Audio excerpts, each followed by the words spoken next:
here. We're fortunate that of the 39 nutrition sites that we operate from throughout the region that we serve, they're all donated to us by those, whether it's churches, community centers, rec centers, senior centers. We are fortunate that at this point we don't have to pay for that, the use of the facilities in order to serve those communities. And then of course the other funds come from the general fund. And primarily that money pays for salaries, chargebacks, and the senior fun fest that we have every year. We also fortunate enough to receive donations. There is no charge for Meals on Wheels services. However, a lot of our recipients choose to donate or give money on a weekly or monthly basis to us. We also have a couple of organizations that fundraisers to help us to raise money for our department. And we have the fiscal numbers, but that's primarily, our funding sources and where the funds come from. When we look at department highlights, just to share what we've been able to accomplish over the past fiscal year, we served 834,259 meals that we served, delivered, or consumed at our congregate sites throughout the regions that we serve. To that was to more than 5,000 seniors. And I think oftentimes people don't realize that we're approaching 1 million meals served to these residents. The Halal Congregate Meal Program, which some of you may be familiar with, is now providing culturally appropriate meals twice a week at Access in Dearborn, and it has an average participation of 25 per day. That is the only program of its type in the United States that we're aware of that serves halal home delivered or congregate meals. And actually, we've been providing presentations. We just did a presentation at the National Conference, Meals on Wheels Conference, about this particular program because it is unique, at least as of right now. The other thing that we've really been focusing on is volunteer recruitment. And so what we really tried to look at is how do we diversify our recruitment base? The majority of our volunteers are seniors themselves. And so since I've been in this role, I've been thinking, well, how can we get more people, and particularly young people, involved and invested in serving their community? Many college students have to do community service. They have other ways that they have to give back. And so we've reached out and we've been working primarily with Wayne State, but we're also doing some work this year with Schoolcraft College. We actually have a professor at Schoolcraft who is requiring in her abnormal psychology class that her students commit to 25 hours of volunteering with Meals on Wheels for the semester. And so we're really excited about this. We've also had our first practicum student from Wayne State that worked in our department this summer. And we have 2 practicum students that will be starting with us this fall. And we also have a couple of other initiatives that we're hoping to target Wayne State, Madonna, and Schoolcraft to really bring attention to this work, to really get more people to understand that they can give back. And even if they're unable to give back, they can talk to their family members, relatives, their employers, et cetera, about how they might be able to give back. And then in order to really facilitate this, one of the things we created was what we call the ride along.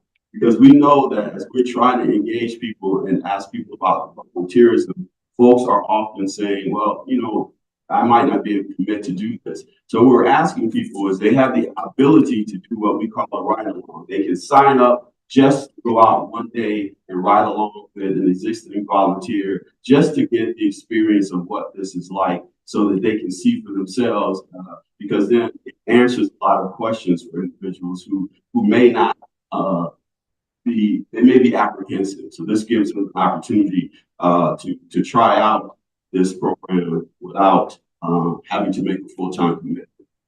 And then lastly, the most critical and most important component to this department really is our volunteers. We have over 806 registered volunteers currently for Meals on Wheels. However, we're constantly seeking to add to those numbers because we're always in need of volunteers. And of the 806, not all are active. So we may have 500 or 600 active on any given day, but without those volunteers, the meals do not get delivered because 95% 100% of our meals are delivered by volunteers. And so one of the things that we really do is to try to find ways that we can thank and appreciate those volunteers for the work that they do.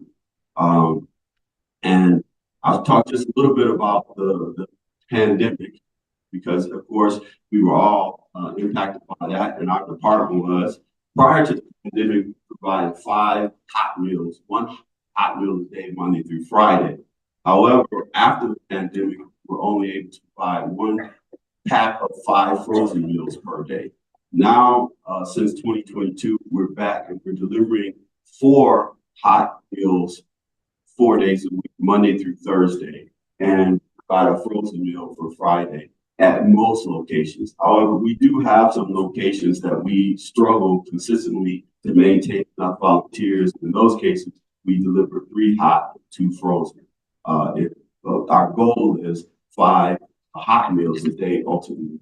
But in order to do that, we have to substantially increase the number of volunteers in order to be able to have enough volunteers to provide those meals.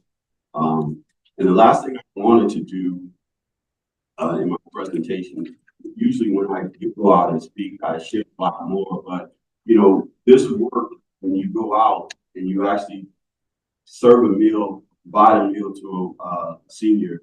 I've been in the human social service work for about over 30 years and primarily working with juvenile justice, child welfare. So I work with a lot of adolescents and young adults and children who are not as appreciative of the work that you do. However, when you go out and you serve a meal to, or deliver a meal to our senior, you are instantly gratified because you receive a thank you almost every time.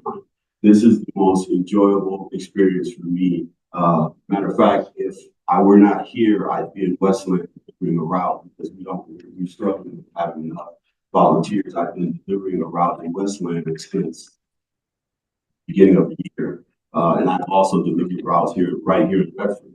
I tend to go wherever I'm needed. And we were at one point, we were really struggling with enough volunteers in Bedford, but right now we've been able to maintain a good, steady supply of volunteers. So, but I wanted to read you this letter from one of our, or this little card that came from one of our meal recipients. It says, "Dear friends, thank you so much for the delicious food. At 94 years of age, I don't get out much without help. Can't afford to fall. Bless you and all you do. Alberta DeBoer." And we have tons of these letters that we receive on a daily basis. For us, our budget is very bare bones. We have enough funding to pay for the food, which continues to go up in cost, staff, and that's pretty much what we do. We focus on getting those meals out to those who need them. Thank you. Thank you. I appreciate your presentation, but also appreciate the work that you do, and you delivered a lot of information to us that really explains the importance of your department. And at this time, I'm going to ask commissioners if you have a question, but before I go into that. So looking at one of your responses, it says that you're not seeking any grants at this time. How often are opportunities such as grants and other external sources identified? You have a dedicated grant writer in your department, or do you see there being a need for that? I'm smiling because if there is a dedicated grant writer, it'd be me. Right. But yeah, we do look for grant opportunities, and actually we will be applying for a grant in the fall. Right now, we couldn't be. I didn't list it because it's not open for application until September 1st. So sense. When we find appropriate grant opportunities, we do apply. We have run into a few instances where we were unable to apply because technically we're not a 501c3. So sometimes there's a hindrance for us not being able to apply because we're technically not a nonprofit. That's something that we probably should look into, having an arm possibly to see some grants. Okay, at this time, let's see, we need a mic, so commissioners. Commissioner Clemente, and then Commissioner, you will vote, each of you now vote straight down. Yes, thank you. Thank you, Mr. Chair. Just a few questions. Thank you for everything you've done and all people that work in your department. You're thinking outside the box to get volunteers. I'm seeing a lot of things on Facebook and getting elected officials to come and volunteer. I have stopped in, and I kind of made a suggestion, and I don't know if this would work. Having a substitute list for people to do deliveries, possibly kind of like our teacher substitute list, because I know I would like to do it, but I can't commit always. I don't know if that was ever thought about. And then we have halal. Do you also look at other dietary needs of the seniors? Those are my two questions. Oh.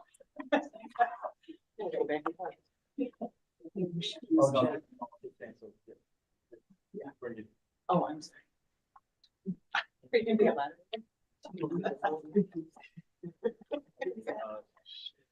Thank you. Regarding your first idea, actually in our questions that we responded to, and I neglected to put that, we are working with what we're calling, for lack of a better term, a substitute database that we're hoping to implement in 2020. In this fiscal year upcoming, where we're hoping to do exactly what you're describing. And part of that is the ride-along, which allows us to give people the chance to say, hey, come out and try it, and then would you be willing if you're unable to be on the sign-up list. We know that some of these businesses, like for example, Ford Motor Company, allows 16 hours of paid volunteers for their employees every year. So we're reaching out to those types of organizations as well. And regarding the dietary issues and needs at this point, right now, with the exception of halal, is the only particular dietary meal that we have. Because we're doing 2,500 to 2,800 meals a day, it becomes very, very difficult to specialize in any specific way because it's so complicated to be able to manage with the staffing that we have. Thank you. Okay. Now it's on. Well, thank you for your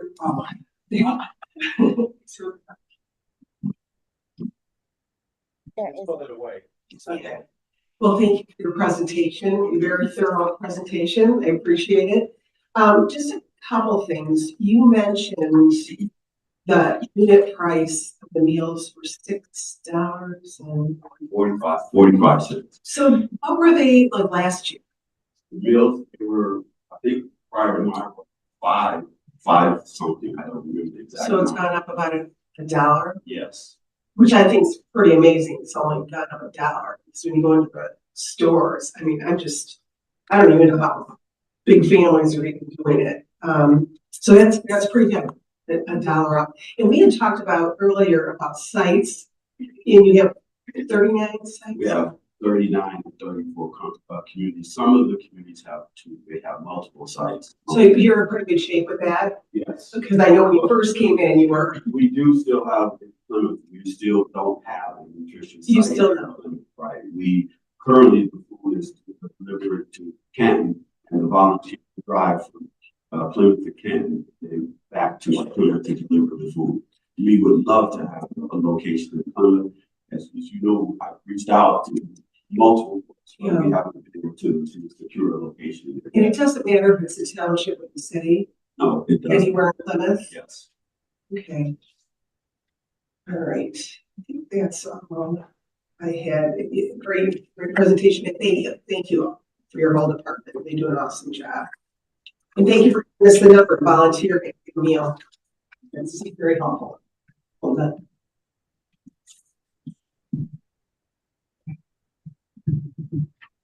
Good morning, and thank you. Thank you for all the work that you do. We really do appreciate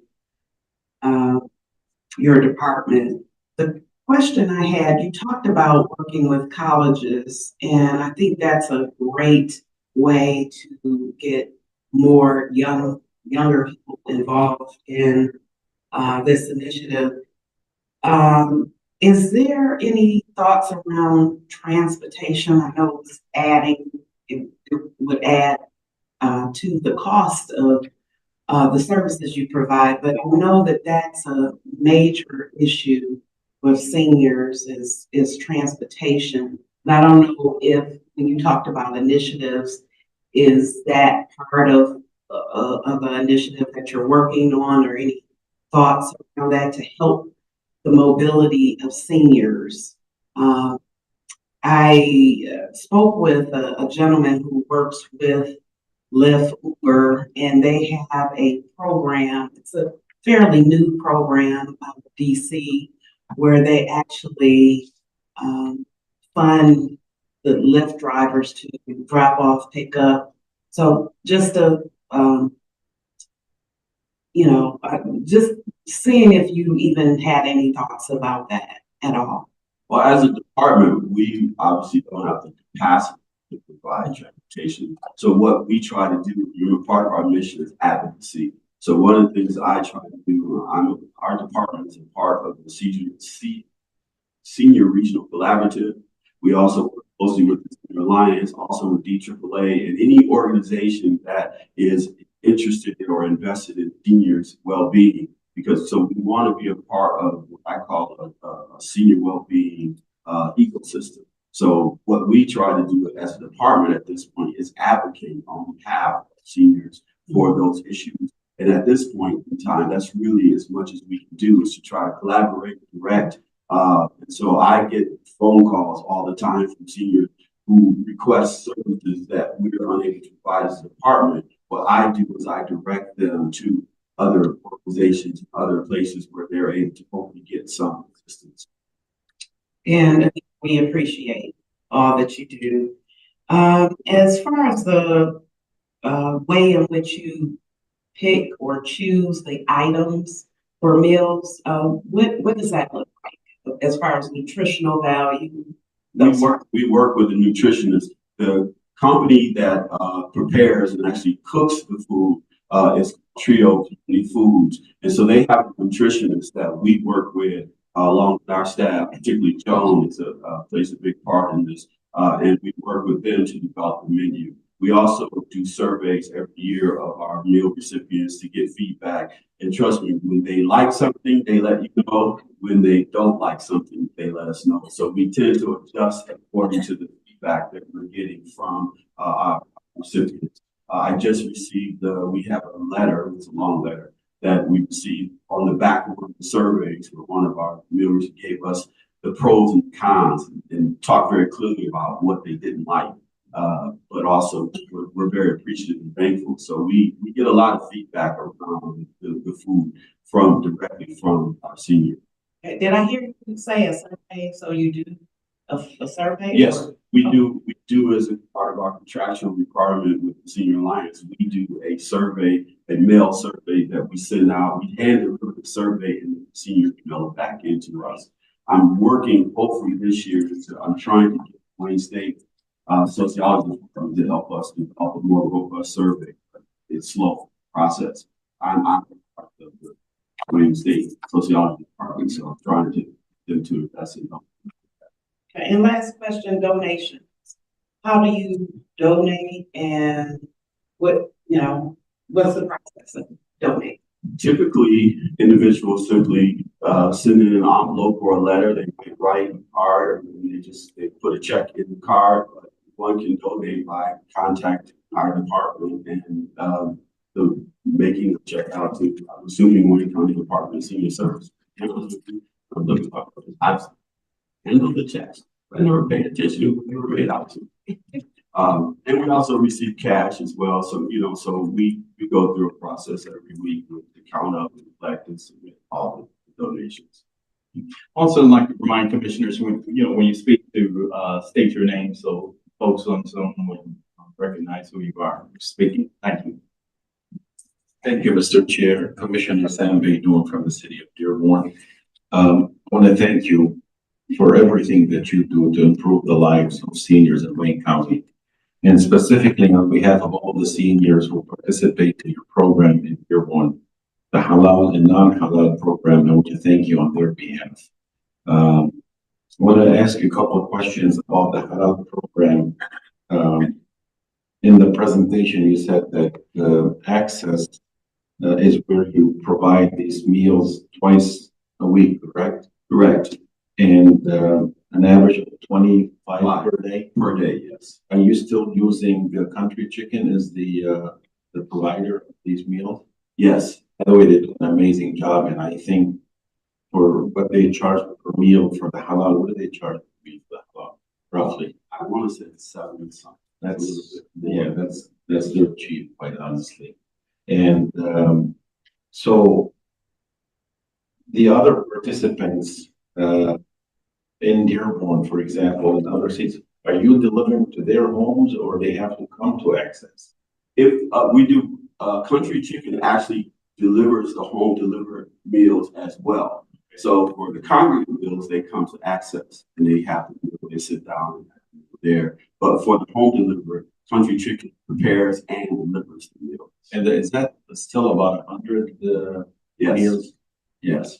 Is that number going up or going down? The congregate meal number, the home delivery has been fairly stable, but the congregate meal numbers have really went up. And so that's why we had to extend it from 1 day a week to 2 days.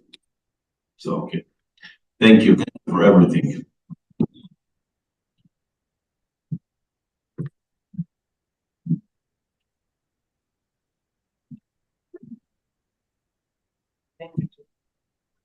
Good afternoon, everyone. I don't know, it's still morning. Good morning.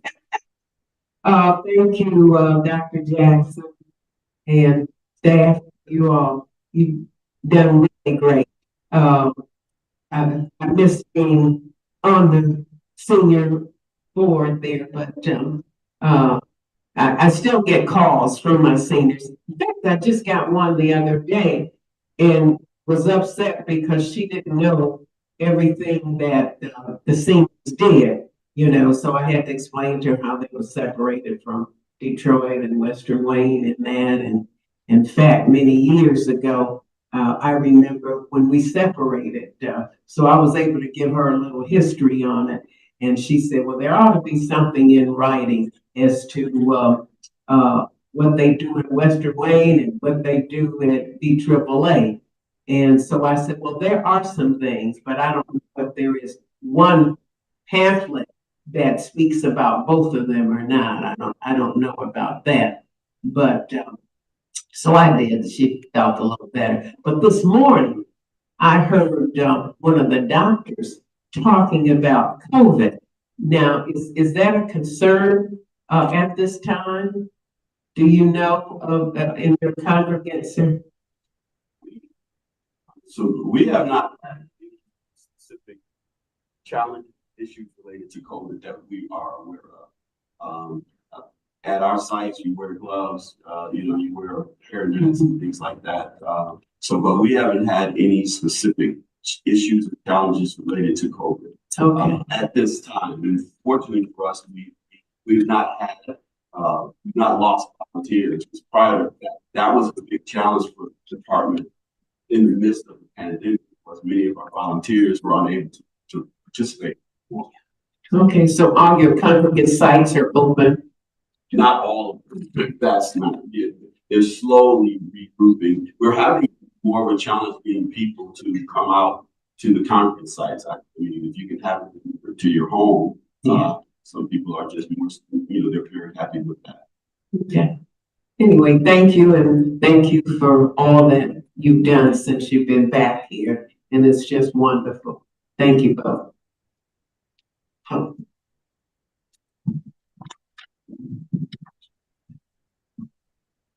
Good morning, and thank you again. I can only add, but I can't really add anything additional as far as the thanks for what your department does. Few questions. The proposed budget, is it fully funding all of your needs for the next budget year as far as the number of recipients of Meals on Wheels? Yes, we are seeing an uptick. More we department, we speak about what we're doing, we are seeing more people volunteering, but we feel confident we're able to support the additional recipients. That was another thing as far as getting volunteers. I know that's probably a constant challenge. People drop off and then you need to recruit more people. And one of the things I was wondering, if you reached out to all of the civic groups that are in particular communities, such as Seventeenths and Lions and other groups like that, to make a visit, pitch, get volunteers, because in a lot of cases they are retirees. And they might be interested in doing it if they know they don't have to maybe not be obligated for all 5 days or 4 days as it currently is. But I think that might be something, and I know some of us have connections in some of the meetings that would take place in our district that if would be willing to, you or someone else come out and speak to them about how they can volunteer and what the commitment is, and Local 900, which is my local, and that would be, I mean, the vice president was there just recently, and there's quite a base of senior of retirees from that local, and I'm sure there would be, probably could pick up a half a dozen at every meeting because they retired, a lot of them have nothing else to do right now. They try to find something to keep them busy after retirement from Ford. But that's something, if I can be of service to you, I'd be happy to do that, make that connection for you. And I don't know if we have tried that. Also, our local churches. That's, I think, a great source of people that would probably volunteer and help fulfill the needs as far as the delivery. But I know it's a challenge, but thank you for what you're doing. Do you anticipate the number of increases and how much those increases and the funding needs to keep up with the increases in future years? I think right now it's hard to project because, as you mentioned, we're also losing recipients as well. So we have people who come on and receive meals for a couple of weeks or months. They move away. Their circumstances change. So right now, we're not seeing the change increase to a point where it affects the funding, because we're seeing sort of a balancing out of the number of people we're losing, versus the additional ones that we're adding. So, but we'll definitely have to pay attention to that and think about where we want to be, particularly as we see the number of seniors increasing throughout the country, as I mentioned earlier. So in the Senior Fund Day, how much do we receive from that for the program? This year's budget is allocated $70,000 for the Senior Fund Fest. Okay, and as far as what you cleared to put into the cost of running the programs? Well, that's a separate expense, so that money is entirely specifically for the Fun Fest. Okay. All right, thank you. Continue the good work. I did want to just quickly comment that, yes, I am willing to go anywhere. I say this every day to somebody, to speak to whomever, wherever if any of you have any ideas, individuals, groups, organizations that you think it would be beneficial for me to speak to on behalf of the department, I would be more than happy to do that. You just need to tell me when and where. And what we have done, I have spoken to a lot of various groups, but it tends to be where we have the most urgent need right now. So if we have a community that we're struggling with volunteers, that's typically where I'm reaching out to those groups, the commissioners, the elected officials, et cetera, et cetera. But yeah, my goal is again to generate greater awareness of this work, because the more people know about what this department's work, the more people I think would be interested in helping it and supporting it in some way. It might also be great to reach out to billboard companies as we approach the holidays. They might be willing to donate some space for that appeal for people to get involved, Meals on Wheels and other things. But thank you very much. Thank you. Thank you. Thank you again for joining us. Do you have any other Closing remarks. Just thank you guys for all your support of our department, and whenever you can, make a shout out, because we need more people to know about what we're doing. Thank you. Thank you. Do you have a flyer or anything asking for volunteers? Did you share that with the commission? You could probably add it to our newsletter. Just created a ride along flyer, so we'll share that with you, because we're really trying to focus on the ride along process, thinking more people might be willing to do that and make a commitment. But once they try it, they'll be more active. And give that to somebody else, to everyone. Thank you. Thank you. You can.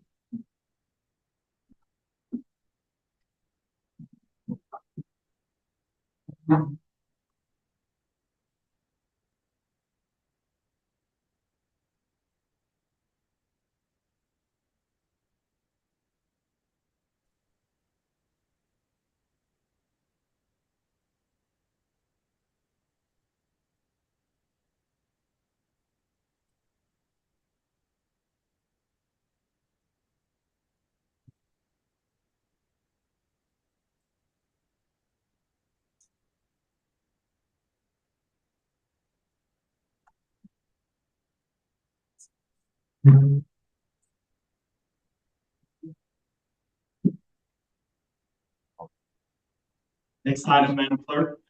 Up next, we have the Register of Deeds.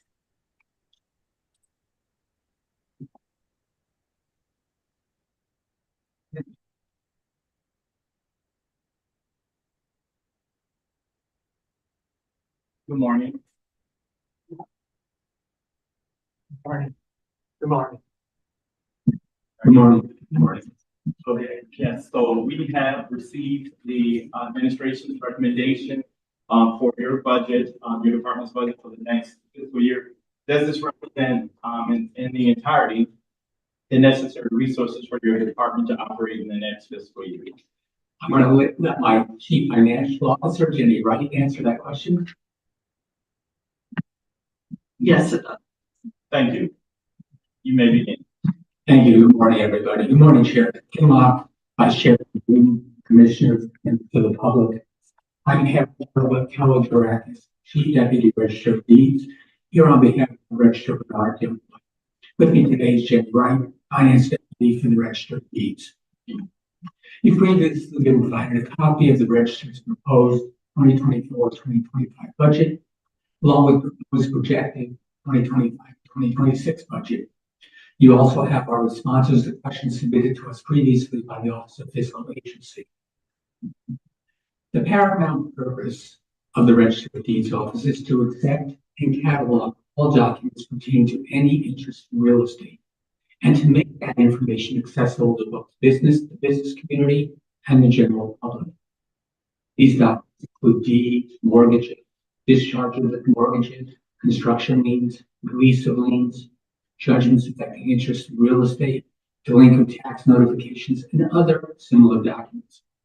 Using specialized software that the Registrar's Office has licensed from Tyler Technologies, documents are scanned, indexed, and cataloged so that people can easily locate documents recorded against a specific piece of real estate. Recorded documents are usually available to the public within 24 hours of recording, and often within 24 hours. Individuals in the real estate industry rely on our ability to obtain accurate and easily searchable records. Anyone can search our database of real estate documents by coming to our office and speaking with one of our land records analysts. If they care to search themselves, they can perform a free search at our public kiosks. The kiosks are located in a separate space in our lobby. Alternately, people can go to our website, www.waynecountylandrecords.com. It's all one word, waynecountylandrecords.com, where they can search for records online 24 hours a day. While there, they can purchase copies online, which will be sent to them via email. Our office is constantly seeking to improve the services we provide to our constituents. Our most recent change was to update our credit card readers to better process credit card payments. These new readers will often now allow tap to pay. Along with that upgrade, We also upgraded the online search capabilities and the options that are available to the public when they search online. As the commission is aware, registered youngbloods made it a priority to fight deed fraud here in Wayne County. His efforts have been so significant that he is recognized across the nation as a leading expert in the efforts to combat deed fraud. For nearly a year, Mr. Youngblood has worked with Speaker of the House Joe Tate to introduce new legislation to give all registrars in Michigan more tools to fight deed fraud. House Bill 5598 will make it a crime for anyone to intentionally prepare or submit a document to a register of deeds with the intent to defraud the owner of the property. The bill passed the State House unanimously in June and is currently lined up for a hearing in the State Senate this fall. We look forward to seeing Governor Whitmer sign this bill. We are also making it easier for people to monitor their own property. The Register offers a service called Fraud Guard. This is a free service that sends an email to people that are enrolled in this service. The email will alert an individual when a document is recorded at the Register of Deeds office that has their name on it. Our experience has shown that the quicker we can react to potential fraud, the easier it is to address and correct the problem. Fraud Guard gives people the early warning notification so that we can most efficiently help them. Last year, the Register negotiated with Freetown Casino to provide parking for 150 employees that work in the International Center at 400 Monroe. This parking was made available free of charge to the Register of Deeds employees, as well as the employees of the Treasurer's Office, Clerk's Office, and other county employees located at 400 Monroe.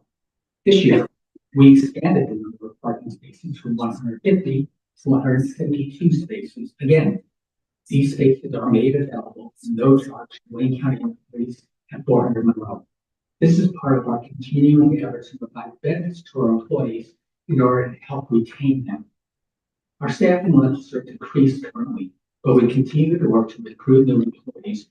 We are expanding the hybrid opportunities in our department while recognizing that we have to maintain a minimum number of on-site staffers to accommodate those constituents who come to the business in person. We also continue to attend job fairs, circulate flyers, and are working with personnel to recruit new employees. The office is actively participating in the ongoing collaborative bargaining session to increase salaries for our staff, as this has been a major reason preventing us from hiring or retaining personnel. Our budget projections for the upcoming year reflect the fact that our revenues this past year has decreased. Our business is highly sensitive to the state of the economy. Over the past several years, the Federal Reserve has kept interest rates high. This has resulted in high interest rates for mortgages and home equity lines of credit. These high rates have slowed the sale of houses in Wayne County and has significantly reduced the amount of refinancing of existing mortgages and home equity lines of credit. Since budget year 2021, we have processed less real estate documents each year. In budget year 2021, we recorded 430,161 documents. This number was down to 358,585 in budget year 2022, and was lower again in 2023 when only 309,627 documents were recorded. Through July of this year, we have recorded only 212,548 documents. With only 2 more months left in the budget year, 2024 will end up with another reduction in the number of documents recorded in our office. Our revenues come from the fees we charge when we record these documents. To address this reduction in revenue, we have eliminated 5 positions and are currently opening several positions pending an increase in recordings. Additionally, we have restructured our deed fraud unit to be more cost effective.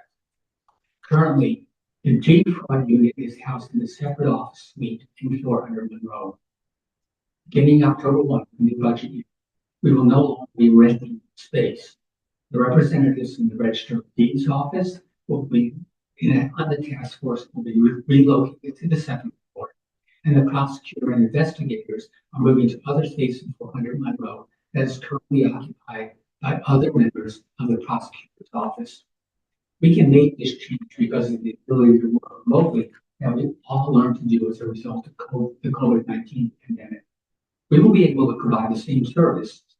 Victims will be able to call our office or submit a complaint form online and come to 400 Monroe like they do now to review the documents and the interview regarding these situations. We will then forward the complaints to warrant further investigation to the prosecutor per our usual procedure. And they will be investigated and ultimately prosecuted when the prosecutor develops the evidence necessary for prosecution.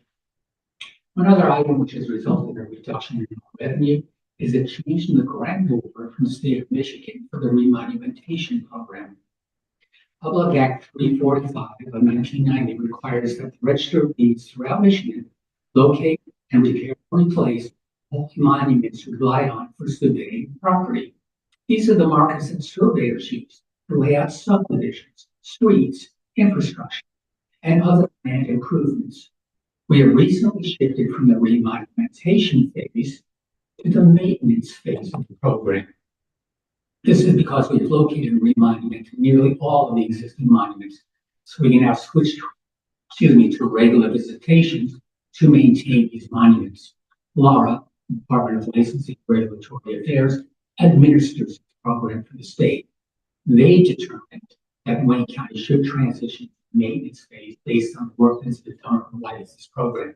And of course, these funds are only used for the monumentation program. They're not allowed to use them for any general operating expenses. In spite of the reduced number of documents submitted for recording over the last couple of years, we remain optimistic that things will improve going forward. A hopeful sign is that the Federal Reserve has signaled that they are ready to begin reducing interest rates. That, coupled with reduction in inflation over the last couple of years, is a good omen that the real estate market will improve, which will result in increased recordings at our office. We, of course, will continue to monitor the situation closely so that we can adjust our staffing levels appropriately to reflect whatever change in the number of recordings we experience going forward. Thank you for your time this morning. We welcome any questions you might have about our proposed budget. Thank you. So one thing I wanted to talk about was, I'm glad to see that you're consolidating some of your office space. Because one of the things that I talked to the administration about is our ability to get out all of these various leases.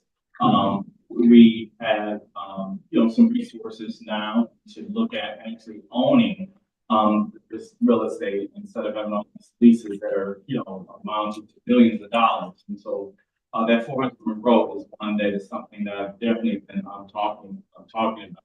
And so I just wanted to throw that out there to just keep that as a forethought as you're looking to consolidate. But I definitely agree with you to get out of all these leases.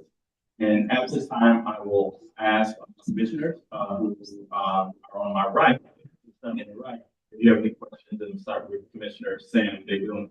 Commissioners, please remember to state your name so folks on Zoom will speaking.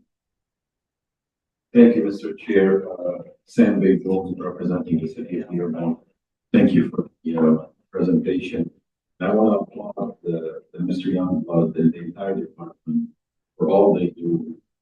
Having been in the real estate business for almost 4 decades right now, I know the value of having a department that documents all these important documents properly, if you will.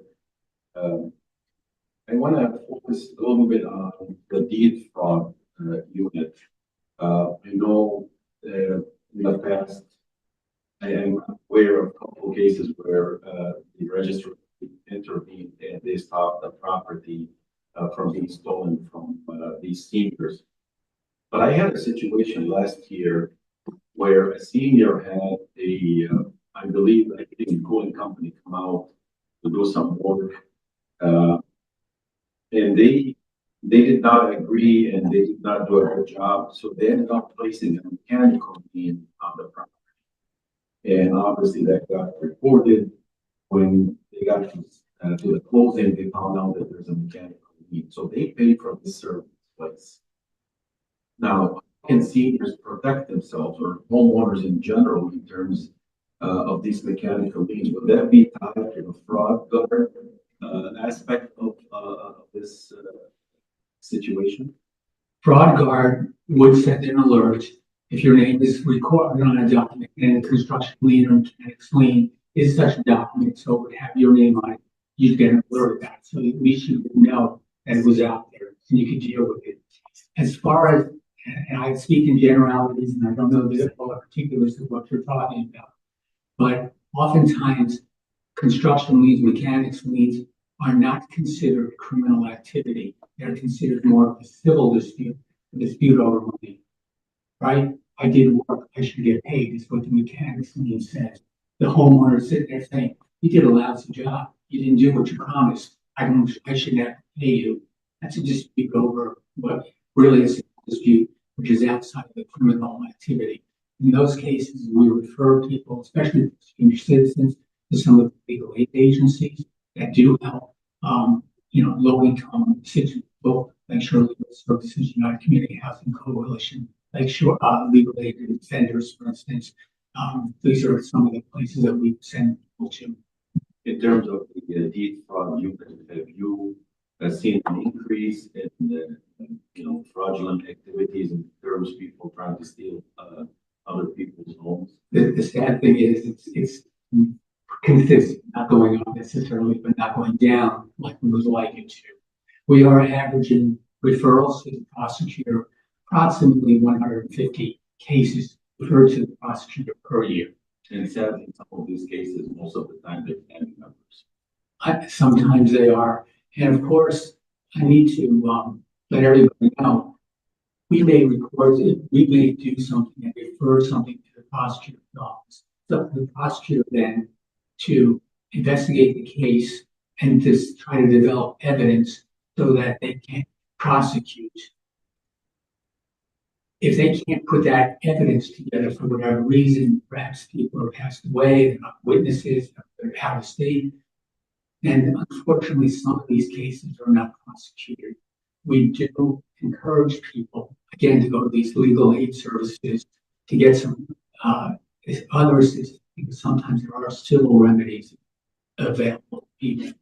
But that's why we want to move quickly. That's what we want from it. That's why you want to jump on a case quick. You don't want to find out about it 3 years, 4 years, 5 years later when something happens. You need to jump on it right away when the leads are hot. Thank you. Good morning, and thank you for being here. I too am a real estate broker, so this is of interest to me as well. And I, especially the House bill, you said 5598. I think that's going to change everything around fraud. And the services that the registered fees provide with having that fraud guard is, I think, valuable. I mean, invaluable, actually. I have it on my home. I put it on made sure my parents have it on their home. So everyone should have that service. And I think it is a service. So I'm not sure if we've looked at maybe a minimal charge for the service to supplement maybe some of the losses that we have currently, even if it was like $5 or I don't know. It's just a thought. I don't know if you thought about that at all. It has not been a topic of conversation. We see this as so important. We want to put it out there for free to people to protect their properties. And of course, we see commercials on TV, title lock, things like that. People get charged for this.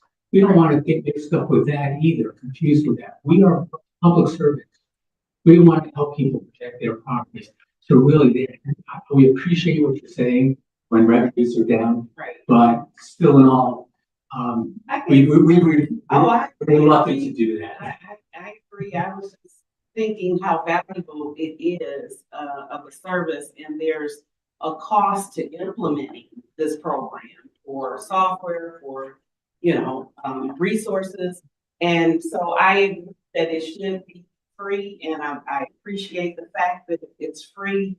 I'm just thinking outside the box, Mhm. just to see in the meantime, while our revenues are going down, that could be a possibility, even if it was, again. Commissioner, let me just, Fraud Guard is really through our Tyler Technology software that we use, and it's part of the bundle we get from them. There is not an extra charge to us for this. Oh, We went to them and said, because Mr. Youngblood is so keen on fighting deed fraud and has been for so long, during our contract negotiations last time, we need something.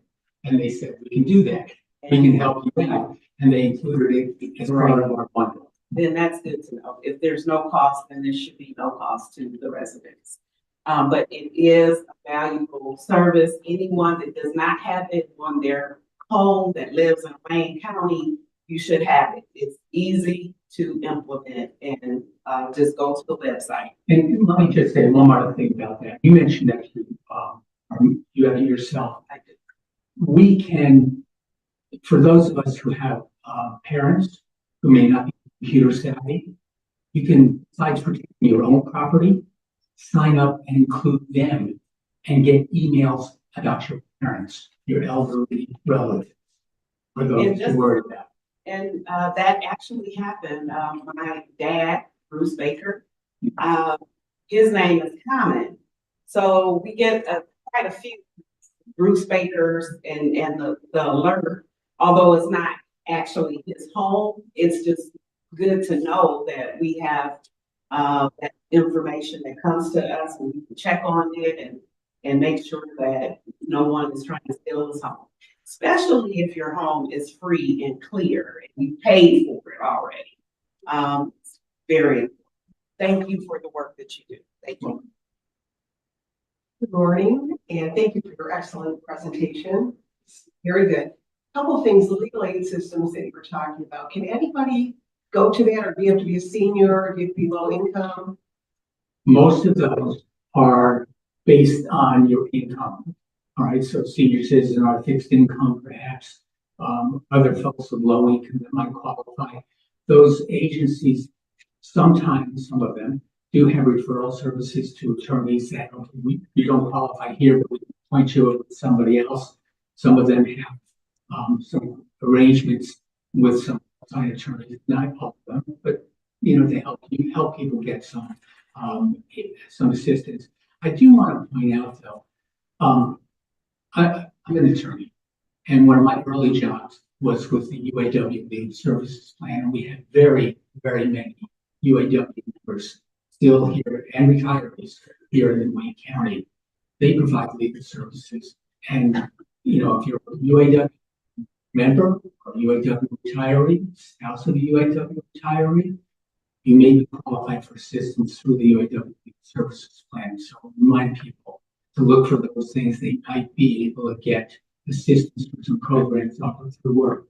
I know, for instance, state of Michigan employees do have an option to purchase their own legal insurance from ARAG, R-A-G. So there are options out there. You need to remind people sometimes that they have these options available to them. Okay, and just a side note, every newsletter I have, I put in the information about the Fraud Guard, so you can see that. So the legal aid system, if you're not a UAW affiliate or a government employee, how much would that cost typically a person that doesn't qualify for any of the free legal services? That's up to the attorney that you hire, that you go to. I've heard prices range from $2,000 to $5,000 and above. And as an attorney, let me say this, what a civil action would be to get your control of your property back. Not really to prosecute somebody, to throw somebody in jail, right? But to get a judge, only a judge can say this deed is no good and give an order saying, yes, it belongs to Harry, not to this joker. If a case, a lot of times those cases are routine and you get a default judgment, and the attorney may sit there and say, hey, if all I've done is a default judgment, it'll be a flat fee and we'll get you your property back. If it turns into a contested matter, of course, that's a whole nother issue. And unfortunately, you shop around. State Bar of Michigan does have a referral service where you can reach out, contact these, interview them, ask them questions about these things, and we do make that information available for people to come in also. Okay, thank you. So you were talking about that, you're processing less real estate documents from twenty twenty-one to currently. With that reduction, how much do you lose money-wise? Do you have an idea? Or an approximate figure? I don't have an actual figure, from year to year. I should have brought that. I can get that to you if you like. Do you? What years would you be interested? Well, you showed the years from two thousand twenty-one to now two thousand twenty-four. I'm just wondering what that revenue loss was. For that. Well, going from 2020 and 2021, the COVID years, it was an unbelievable good bubble, if you will. Since then, it's dropped dramatically. And I think a lot of the banks, with the interest rates, everybody went and got their 2 or 3%. Now they're up. Nobody's going to leave. Nobody's going to be moving. So that's where.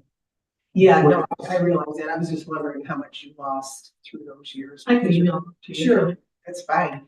Okay, and then my last question is, so you're not getting a grant anymore because we're in the maintenance phase. So there's no grants for the maintenance phase at all? Oh, no, there is a grant for the maintenance there phase, it's just reduced.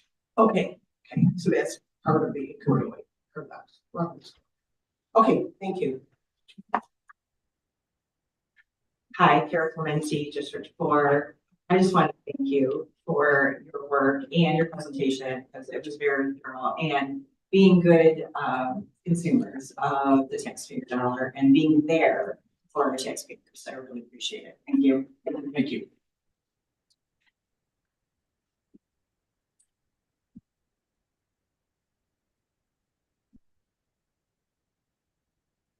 Again, thank you for being here. I have a couple of questions on the phone card. I really appreciate that it's in place. There is one change I'd like to see is that we, rather than only relying on last names, which someone such as myself that has the last name of Anderson, which would actually Glenn Anderson, 12th District, represent Westland and a portion of Pomona. And I've been in real estate business for 45 years. So one of the things that I've learned very early on is the uniqueness of a property tax ID number, rather than last names.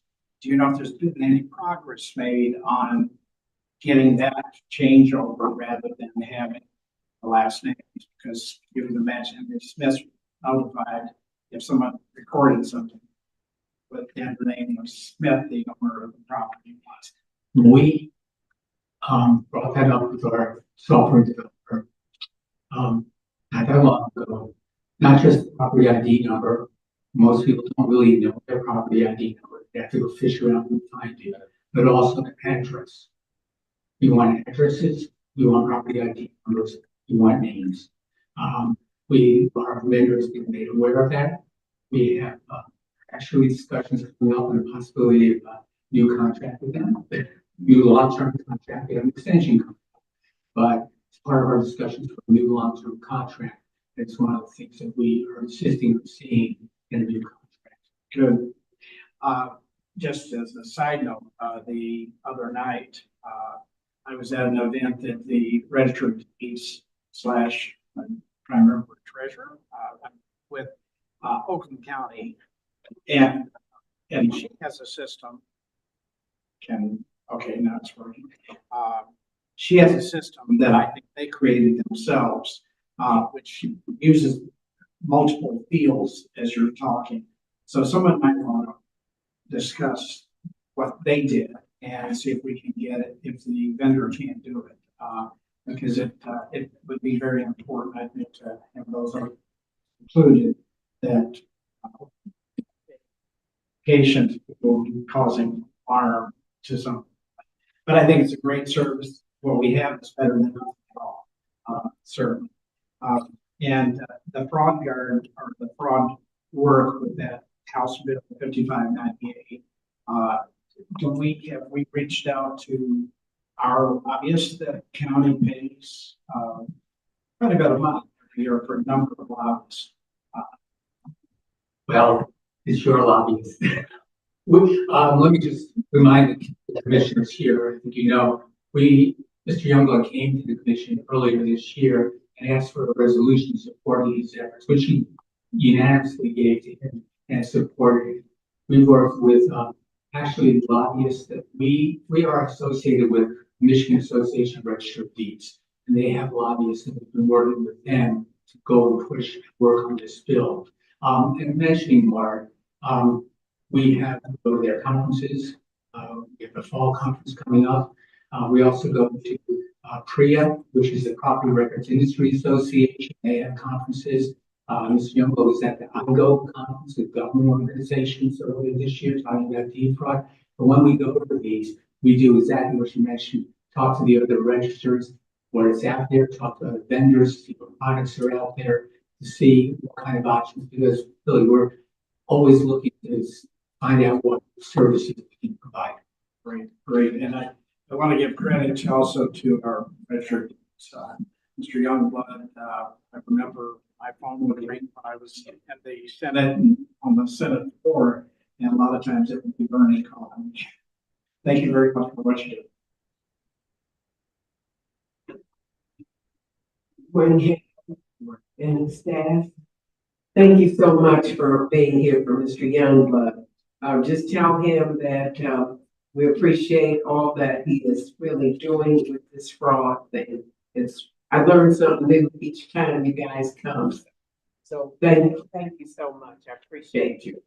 Thank you. Very welcome. Thank you for your presentation, and as always, we appreciate the great work and service and a quick response by Mr. Youngblood, yourself, and the entire team when we have questions and concerns from our residents. Want to make it very clear, it is the thought of this commission that we absolutely support fraud guard, support it being fully funded and, provided for free by the residents in Wayne County, or residents, period, property owners. And at this time, I'd like for you to have, if you would like to provide any closing remarks. I didn't really prepare closing remarks, but I heard some comments here, and I just want to build on Commissioner Baker, Commissioner Brett, Commissioner McCormick, referencing that they've been in the real estate industry.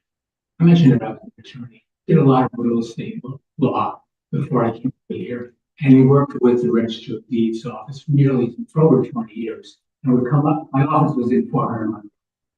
And so I would come upstairs and use the free search kiosk one time and talk to Mr. Youngblood. And he was always accessible, always listened to what I had to say. And I always got great service. And when the opportunity came to join the Register of Deeds, when he reached out to me, I first came in at the deed fraud unit. And I didn't have to think twice. My wife had to think twice, but I didn't have to think twice because I knew the operation and I'm proud now that I'm in it. I see I'm even more impressed. So thank you for your support over the years.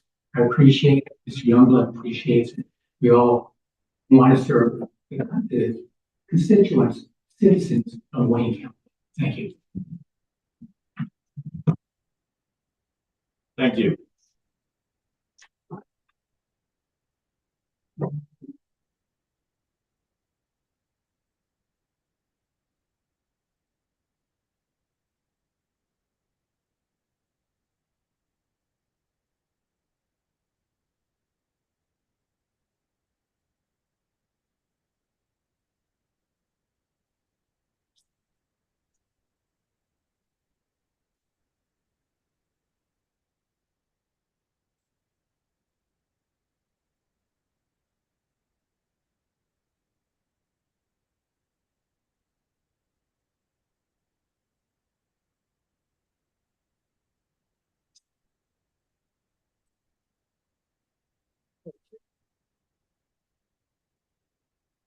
Excellent. Thank you, Mr. Clerk.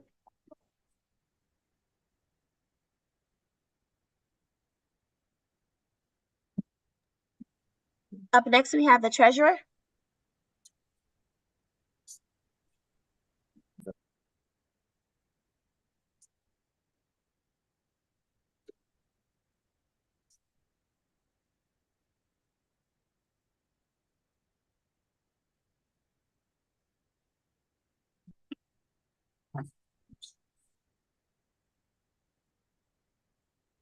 Morning. I'd first like to start by asking stating that one, we have received a recommendation from the county executive as it relates to their recommendation for the budget for for the operations of your department in for the next fiscal year. I'd like to ask you, does this represent, your opinion, a sufficient amount of resources for you to operate your department in the next fiscal year? Yes. Can you take the microphone, please? Speak to the microphone. Yes, it does. Oh, you have to turn it on. Yes, it does. Thank you. Okay, you may begin. Good morning, members of the commission. I'm Eric Sabrina, Wayne County Treasurer, and with me is John Beer Adams, our Chief Deputy Treasurer. I'll just put the mic down. Can you hear me okay? Yeah, right here. Thank you. Well, the Treasurer's Office is in charge of the receipt of all county funds and also the management of all cash and investment earnings. If you would, could you hold it just so. Is that better? Yes. Okay. Management of the cash and the investments. We are in charge with investing county funds to make sure that the funds are safe, that they're available when they're needed. So liquidity is good, and that we get the highest yield possible. We also charged with collecting the delinquent taxes.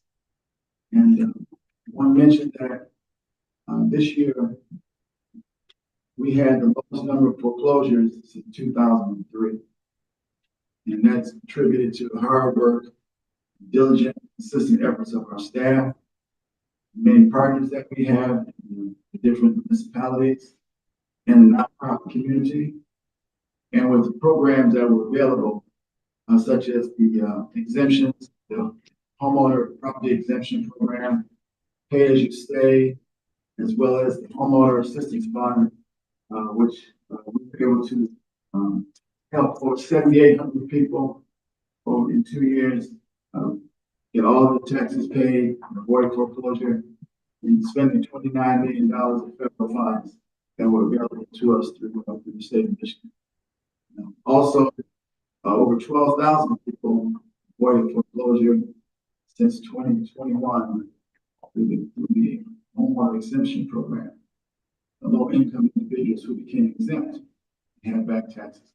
So we had between this about 20,000 people between these programs were able to get a zero balance, and so that's why you see the foreclosure are as low as they've been since 2003.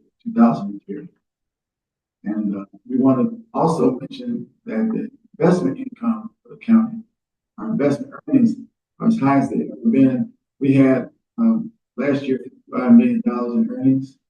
This year, after 3 quarters, we earned $54 million. So we're on track to probably earn about $75 million this year in investment. This is very important because this is not money that's coming from the taxpayers. It's not money. This is money that's coming to the counties. We can help a lot of people in Wayne County, and that's exciting. Also, we're doing a lot of training in our office. We're trying to train individuals, improve the quality of our environment. And I want to, as our chief deputy, John Gersh, to add. I don't think there's anything additional to add. Working with, we deal with our payment plans. So we have a lot of taxpayers who are still signing up for the payment plans. We're doing more probate assistance. We've gotten probate court to help keep properties, family properties, from going into foreclosure. Let's see. Did you talk about gas and treasury? No, we have a monthly Ask the Treasurer meeting for 8 months, in 8 months of the year, where we have a Zoom call where taxpayers can call in, ask questions. We do a presentation just to give an overview of what we do, and then we answer questions from taxpayers, usually for about 2 hours, one Wednesday evening per month, about 8 months of the year. That's been going on for the last 4 years. It's a very good response. And we do end up answering questions for several people who are on the call. We usually have about 100 to 140 people on the call. And we'll answer questions. Sometimes it helps multiple viewers, multiple participants. So that's, we also have a veterans event every year, which is really big. It's become the largest in the state now. The 8th annual is coming up. We have our retired Navy SEALs who will be our guest speaker this year. We had the Sergeant Major of the Marine Corps as our speaker. And this is a big event because we do emphasize helping veterans. For veterans, you don't have to put any money down to do a payment plan. You're a first responder, even a healthcare worker, you can get a payment plan with no money down. So we emphasize, we really put a lot of emphasis on veterans.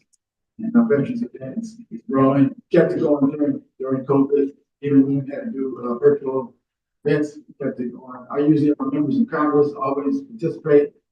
Michigan delegation, they'll usually come in and say a few words at our veterans event. So that's one of the highlights of our year. A new program that we started this year was a partnership with Voice for Impact. It's actually part of the Amazon Web Services. And what we're doing is we're geo-target marketing to people who are facing foreclosures. So if we know that there's a specific community or specific zip code where there are high foreclosure rates, we do concentrated advertising, cable.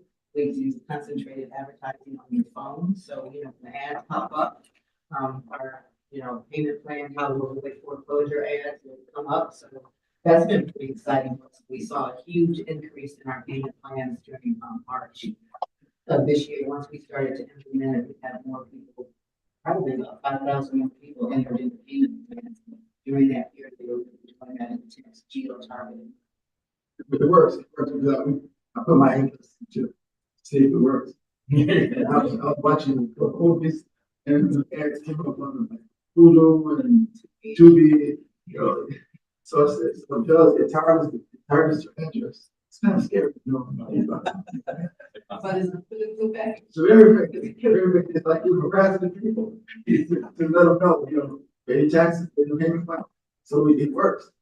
So that was exciting. That was an exciting program this year. And we're still planning on doing a mobile office. It went through procurement. It's a little slow in procurement, but it's actually being built out.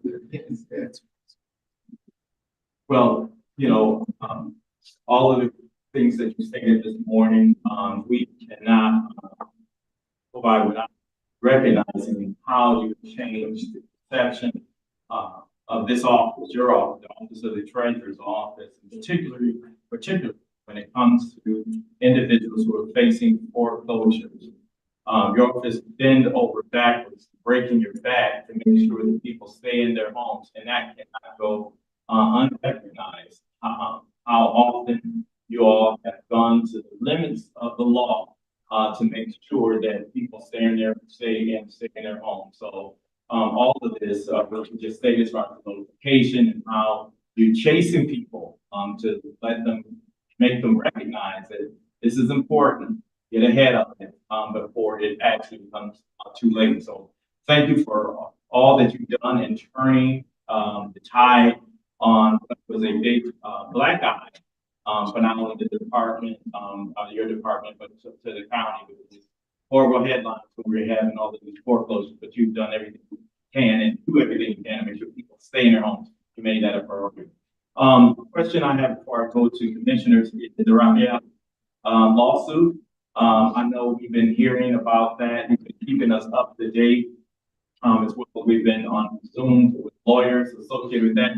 Supreme Court has issued a ruling, and just wanted to get your thoughts on how we were proceeding in regards to you know, everybody, of course, we get calls or we out, people like, so wow, where's this money? When I'm getting my money, or what's going on? Who's getting the money?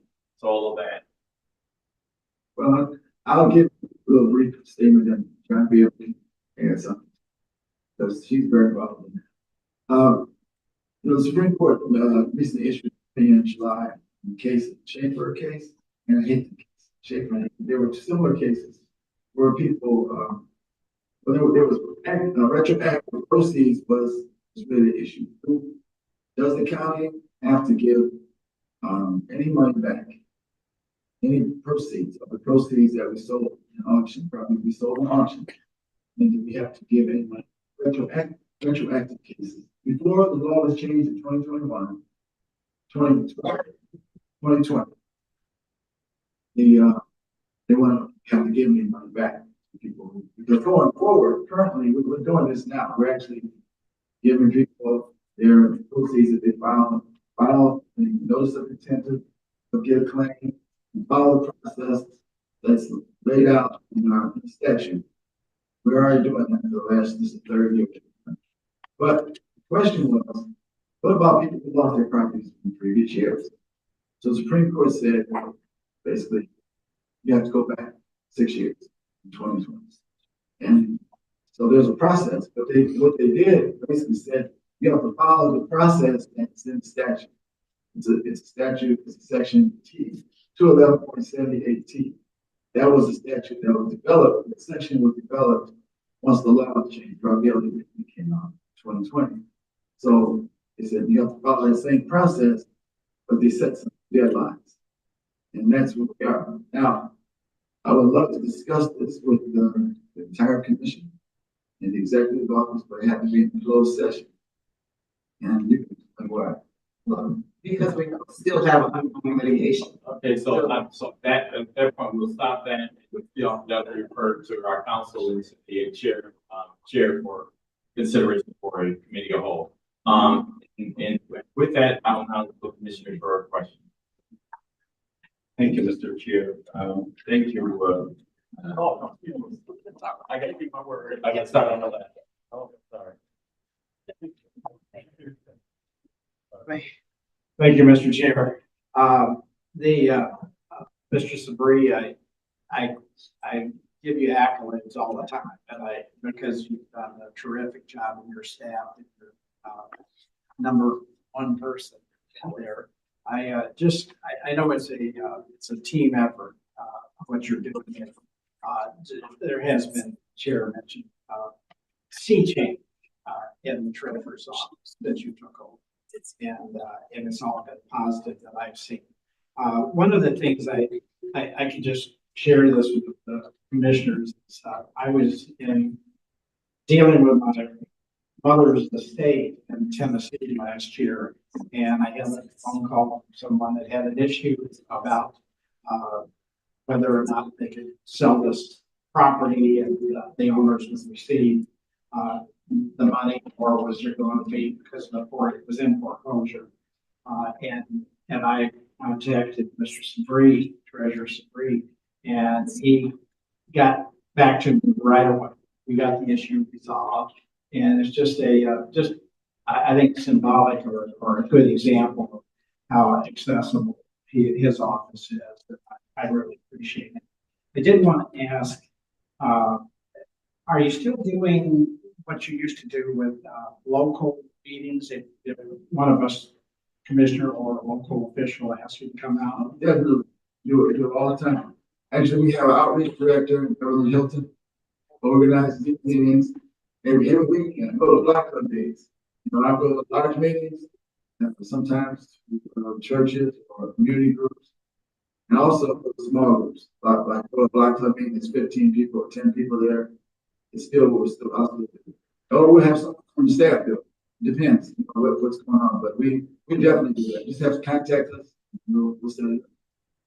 Are we monitoring too? And I would have to, on that note, I wanted to say you come out when I requested your staff. But on another matter, the properties that go into the land bank, and I understand some of the foreclosed properties, that's where they wind up in the land bank. Yes. Well, here's how properties get to the land bank? Well, there are three ways. Someone will just transfer property to the land bank, or it'll go through the foreclosure process. Here's what they can do. They can buy property before the auction, right at the process. They can request property, which they've done for the last few years, pay back taxes. Or if someone files their notice of intent to claim proceeds, they have to pay the fair market value of the property. So they usually avoid those. But they'll pay the taxes and transfer the property before the auction. Now, the other way they receive properties is after the auction's over, if the property didn't sell, then you offer them to the municipalities first, but they don't take it. We send properties that are in Detroit to Detroit land bank, ones that are outside of Detroit to Wayne County. Reason I asked is that I'm just hoping that there's a heavy monitoring of that process to make sure that we don't get into another situation with not returning the funds to the owner, the previous property owner, when they've lost a house to foreclosure, a property foreclosure, that we don't have an issue down the road. And are you satisfied with the guards that have been placed to deal with what land bank is getting and that it's being handled properly? So the law with respect to those properties also changed when it changed in lieu of Raphael. So we really are not responsible for the proceeds after they go to the land bank for those post-2020 foreclosures. We do have a process in place for the properties that they take.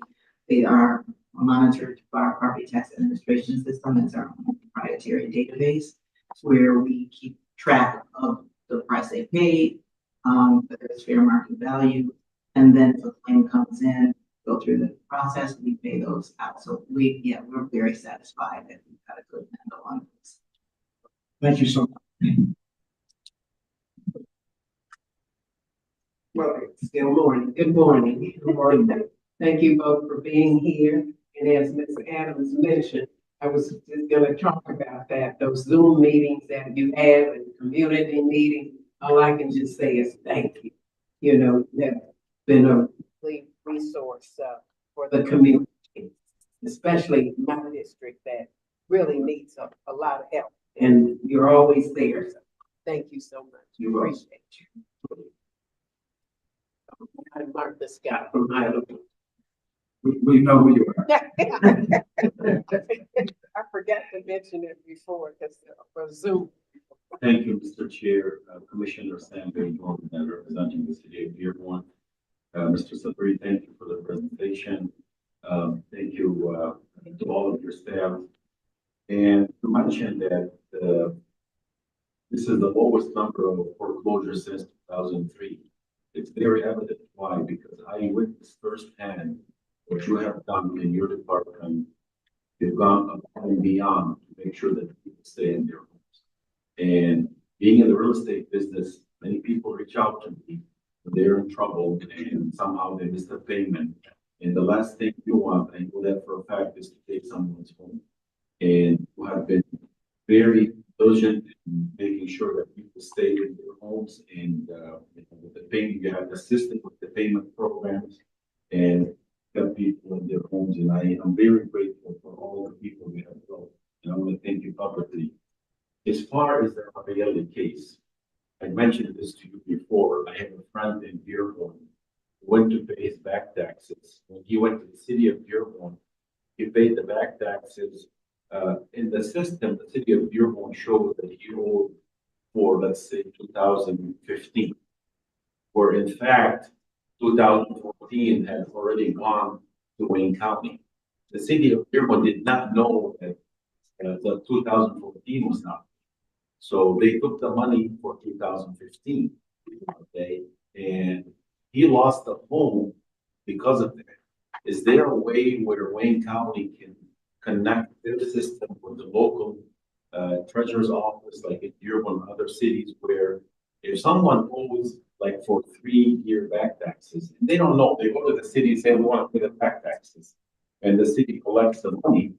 Well, it was happening, the city collects the current taxes. Yes. because you owe current tax. Yes. But if the city doesn't communicate this to the taxpayer and say, you know what, you should go over to the county and pay your back taxes because you can get foreclosed. They don't tell them that, and we run into this sometimes, especially in the city of Detroit. And, you know, and anything on that because The cities do have records of what has been sent over to us as delinquent taxes. They do have that database. Now, they may not communicate that, but they should have that information that they could give to a taxpayer. They know exactly what they send to us. They send us their files. So they know what's come over every year. And it's unfortunate that frequently they don't communicate. Yeah, in this case, my friend lost his home because, he paid the taxes, for 2015 and 2014 was already delinquent and costly. We're working right now on, submitting a claim because this happened in 2016. So my friend, I believe, will be entitled to some of the extra money from Wayne County. We're waiting for the forms. I believe last time you spoke, you said there's a form that we need to fill out when it comes from the state. You know how long that's gonna take? We provided them language like 2 weeks ago, and so we're waiting for them to respond to us. And then you want to talk about your plans for the form? yes, we just left a conference and yesterday, and all the treasurers in the state. And the state of Michigan hasn't, the treasurer's office hasn't given us, the state treasurer hasn't given us a form. But my plan is I'm gonna contact the state treasurer today and say that either we need to get a form or we're gonna use our own. We're gonna create a form until they provide us, because we have a deadline, March 31st, the taxpayers to claim these proceeds. Fill out this form and turn it in. So every day that we go without the form is a day, you know, less that we have to file this firm fund. So that's the plan, is to create a home form until the state gives us one. So I think I'll get response from the state treasurer. I always do. I treasure you guys, very responsive. So Thank you, Mr. Sabri, for all you do. Thank you. Good. Wayne County Commissioner Malik Baker, and you are in your district, so welcome. Just want to thank you for all that you do, and especially communicating to the community. We ask the treasurer, I always share your flyer. So that's key in making sure residents are aware of what to do and how to do it. As far as the foreclosed properties and the Raphael case, and communicating to those that may have lost their home, how are you doing that to let them know that there's some remedy? we started the process of procurement to hire a claims administrator. We're just at the point of signing a contract, someone that can handle the claims. We plan to advertise publication, and we are meeting that we have for promotion of tax foreclosure prevention programs, the local newspaper, TV, radio, and the community groups, to let them know and let people know, get the word out, just like we do for all of our foreclosure prevention. We're gonna use the same medium to let people know if they lost their money between 2015 and 20, they have an opportunity to file a claim. And we also have set up a email address, wctclaims@waynecounty.gov. We set that up 2 weeks ago, about 2 weeks ago, because we were getting calls, and we want to make sure that if someone contacts us, that we have their information, so we can send it to them. Is fill out this form and file your claim. So that's what we've been doing, and we're a month into since the Supreme Court issued their opinion. So I'm very, getting a little nervous now. We have to get moving because it's going to take time for people. And I'll tell you something else. The claims rate, anytime, what do you say, 50% claims rate is considered a success. I want to do better than that. My goal is to do better than that. It sounds like 50% is not really successful. But in claims, in this kind of industry business, they say percent is success. Hopefully we'll do better than that. Yeah, and I think that's very noble of you to try to reach out to those folks, that lost property. Do we know how many there might be? I guess, did you look at what type of impact? You know, Lost. exactly how many there are, So, but we don't talk about okay, don't want to. because this is a closed session. Okay, no problem. No, I didn't know, as far as what we had already decided that we were gonna do. This has to do with 6 years prior, but prior to that, we had from, I think it was 3-year period that it. We counted for 6. Oh, you counted We for. planned for 6. Oh, okay, great. All right, thank you. Thank you. Good morning. We're introducing ourselves because of the people on Zoom. Okay. I'm Terry Brackey from District 9. Just a couple of things. Did you tell us the date about your veterans event? November, it's a Thursday before Thanksgiving. Oh, okay. And where does that take? November 21st. Where does that take place? It's gonna be at Southgate at the, Crystal Gardens. Yes. Crystal Gardens. From 10 to 2. 10 to 2. Okay. Thank you. I just had a question about the Hope and Pace program. I mean, it's pretty self-explanatory, but you were able to work with the city of Detroit to eliminate taxes for over 16,000 city residents. 12,000. Oh, 12,000? Okay, 12,000. Maybe more. I think it's more this year. We had more. I didn't count it, so I think it is more. Okay. But what happens like the year after that and the year after that if all the taxes are eliminated?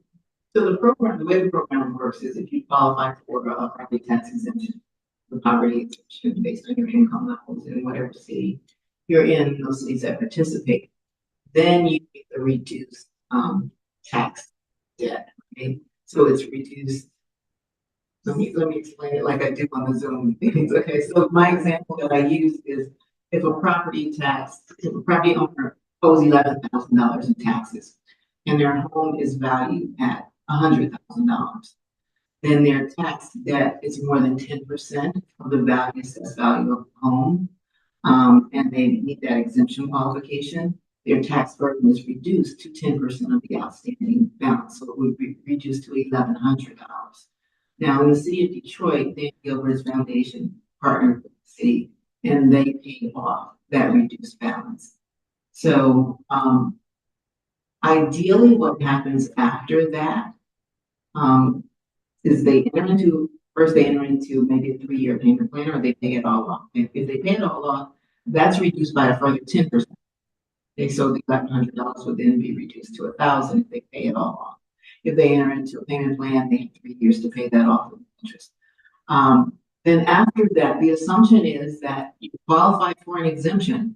You have to go back to your local assessor each year and make sure that you're exempt. And we're hoping that there will be legislation at some point that will correct this, so certain groups will not have to reapply every year. But ideally, once you're exempt, you'll stay exempt and you'll go back to your assessor and you won't pay.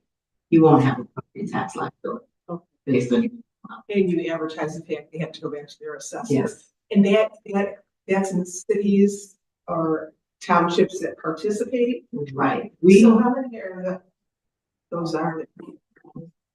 How many? 18, was that in 18. Oh, 18? Oh, okay. All right, I haven't heard about this before. All right, well, thank you. You're doing a great job and you're very responsive and I really appreciate your part. Well, Hi, Kara Venti, District 4, which is Lincoln Park, River Rouge, Ecorse, Moundale, and parts of Detroit, which we use your services a lot. And I thank you for everything that you do. I just wanted to go back. You said we don't have a form yet, but the deadline is March 31st of 2025. that's right. Okay, so we seeing something about that, but you already have a website for people to We have go an to. email address. Oh, okay. WCT claims. Okay, at WayneCountyMI.gov. okay, very good, Anyone can contact us. They send something to that, we will send them. very good. My only other question is, well, one comment. My cities, after city council meetings, are doing they say something very interesting is they thank all the residents for paying their taxes. But I think I'm gonna ask them to add on, if they have problems, to contact your office. Because I think that people don't, even though you're about and everywhere, sometimes people don't know where to go for help. So I think that's really great that we can add that on to contact your office. In your cities, that, I know the River Rouge, Ecorse, Inkster, anyway, we go out to those cities every year. And we, work with them. One year, I think Ecorse Fire Department passed out flyers for us. Yes, And yes. all throughout the community. And we Yeah. had a big turnout. Oh, yeah, lots of need and they are responsive. And I think that our treasurers in our cities also need to be very proactive when people come in and pay their taxes, that they do understand that they pay current, but, you know, to do other things. So I have had to have conversations with my treasurer, just asking them to explain to people, because it's very, very confusing about assessments and different things. So thank you very much for all you do. And I had another question, but I'm gonna have to reach out. So thank you. Thank you. You know, what the question, the situation that Commissioner Baker talked about, someone comes in and pays current taxes when they actually owe taxes, it could be foreclosed on. If we see that situation, we know about that, we won't foreclose on it. We'll say, because sometimes the city won't give the money back. You know, they say, well, you owed us the money, it's current tax, we're not gonna give it back. So we would, if we knew about this case that you mentioned, we would have taken the property out of foreclosure and let the person pay it over a payment plan. Because we know it was an obvious mistake. Nobody would pay current taxes if they knew they were going to lose their property, not paying delinquent taxes. No one would do that in their right mind. So we know that we work with someone. We do this all the time. I have one more question, Mr. Sabri. I think we talked about this before. Currently, someone owes less than $1,000 in back taxes. It's not your policy for folks. I know you go out of your way by sending notices and you inform the paying that this is in their home to make sure that they're aware that the taxes under $1,000, you don't foreclose on those properties, do you? Well, if it's owner Owner-occupied. we don't. Okay.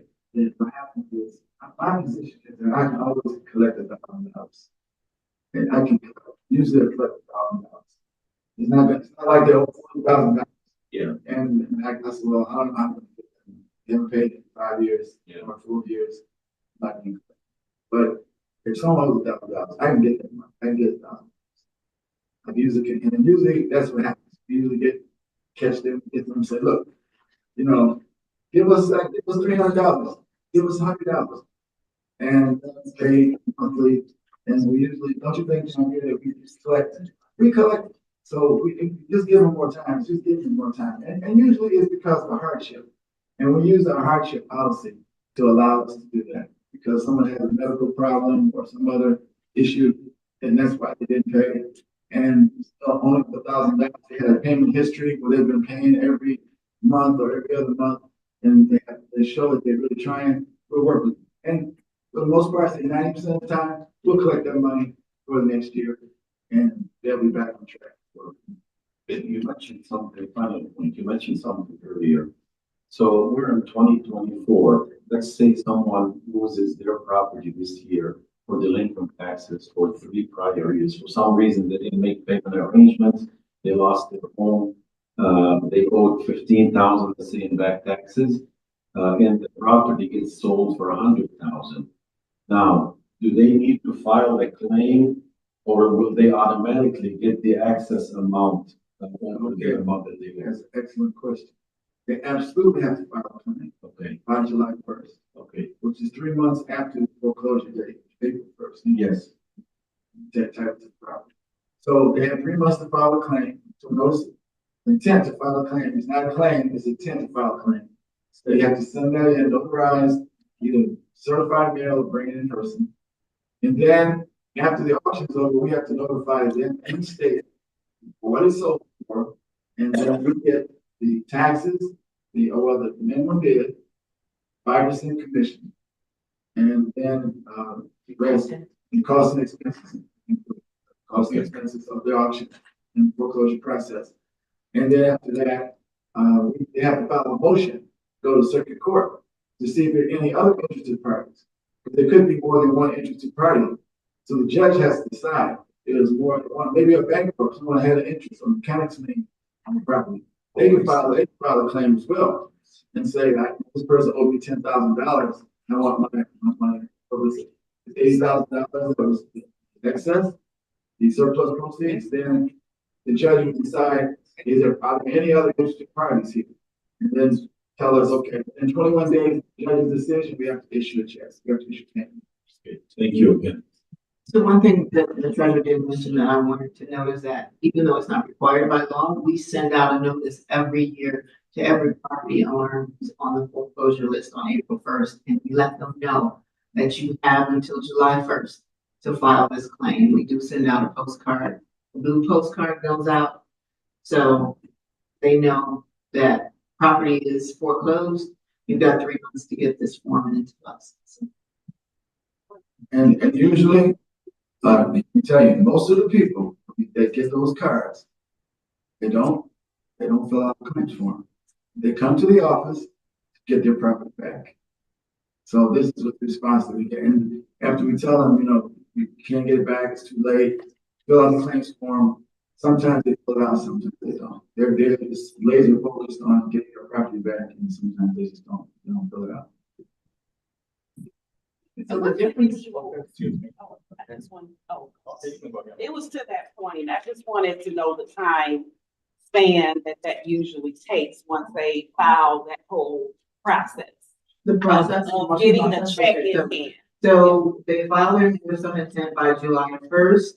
We have to notify them by January 1st of the process to file a motion, and they have until a date in March, which I can't remember off the top of my head, to then file their motion. And typically we don't oppose those motions. We just stipulate to whatever will be and pay out the proceeds. But one thing I wanted to know that we changed this year is that we sent those notices out early to the people who were facing foreclosure. And we had so many people just come in and pay those taxes. They knew it was coming and they just came in and paid the taxes. So from start to finish, to get a check in hand. the check goes out 21 days after we get the order from the court. So we don't control the time that the court issues the orders between March or whenever.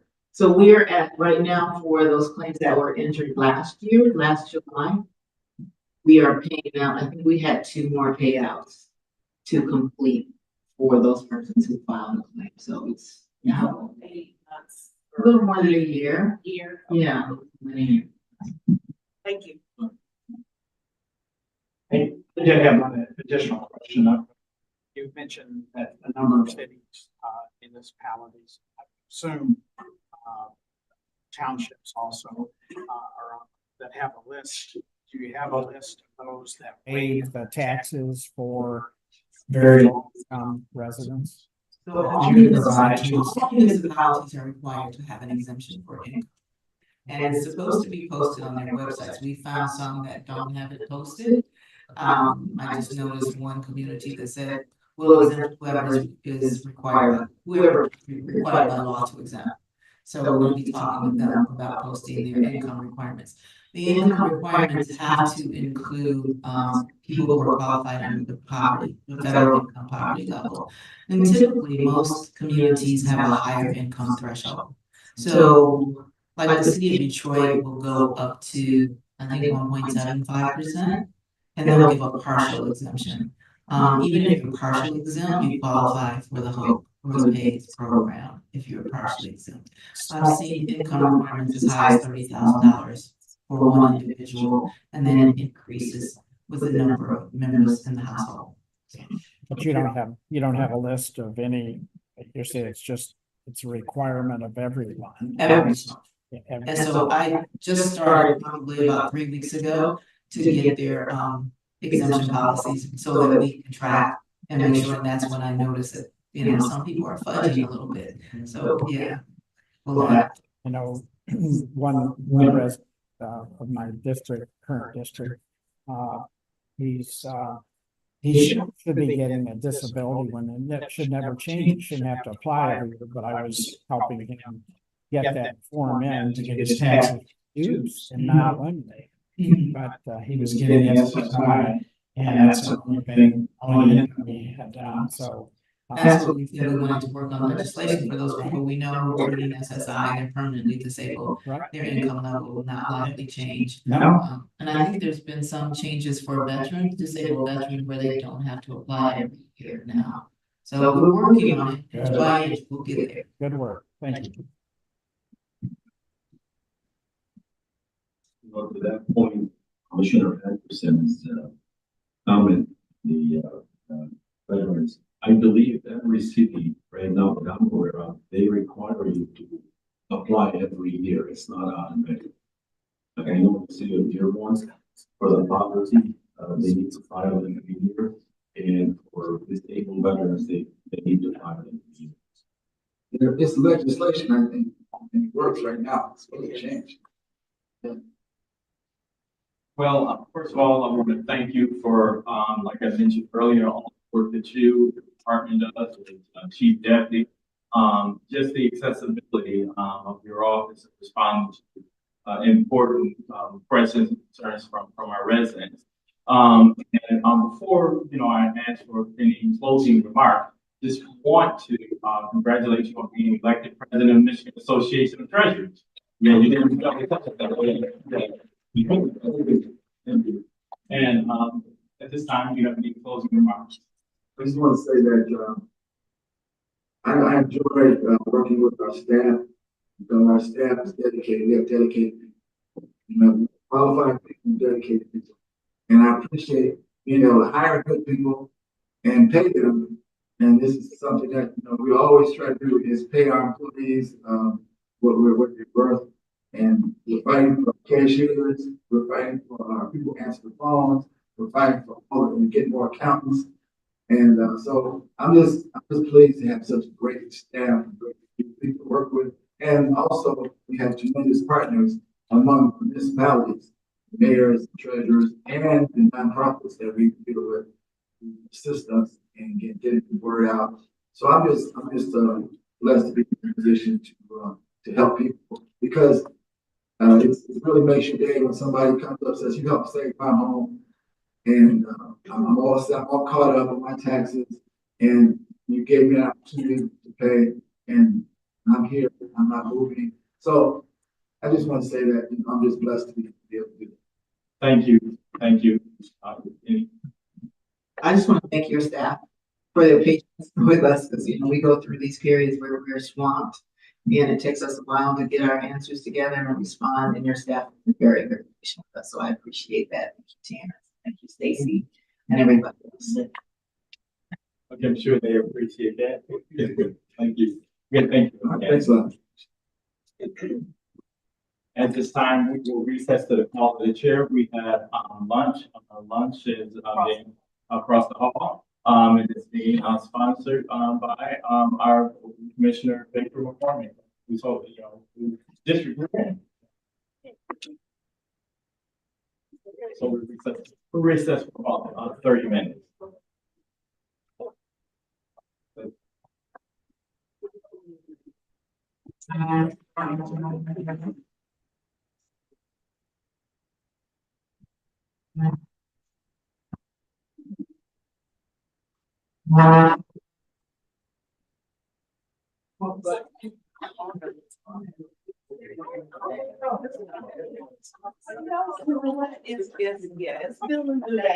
We're trying to hurry.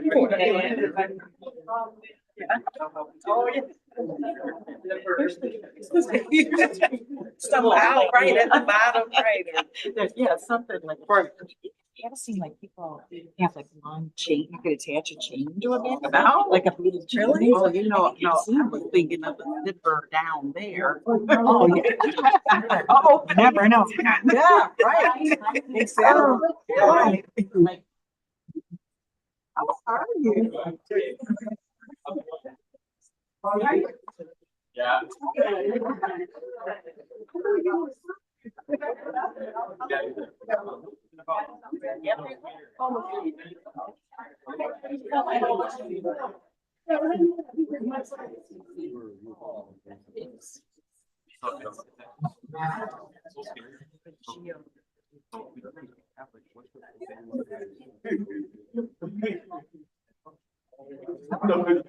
You don't like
Hello.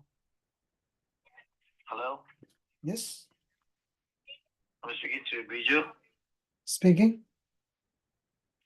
This is Roy from Modernized Home Services and a recorded line. We're actually calling about your previous request to update your rain gutter guards or not ready yet. I did it already. You're done? Yeah. So now that you're done with the project, would you consider your next project like roofing? No, nothing right bathroom? now. Nothing right now. Thank you. Bye. Have a nice day.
Can't be that's like it's confusing.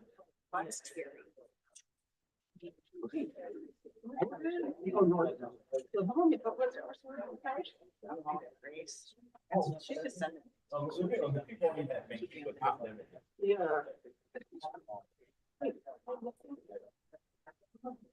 Wait, let me see. No, there's no Phil Township. They're sitting on. Oh, that's it. That's the city. Oh, I thought it was together.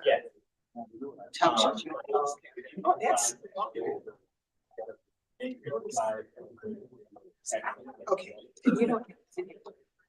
I just have that surrounding it. Most of it. Well, so Down? far, so good. Other way. Yeah. I have a lunch. Down? Or up? Yeah. Okay, good. Oh, okay. Yeah. It doesn't, it's just. Oh, okay. Yeah. And then I want that out of something. Well, you can't be a worry. Yes.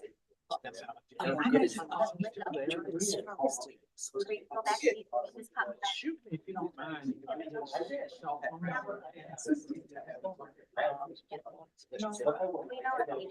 Hey, watch. Did your father-in-law let you?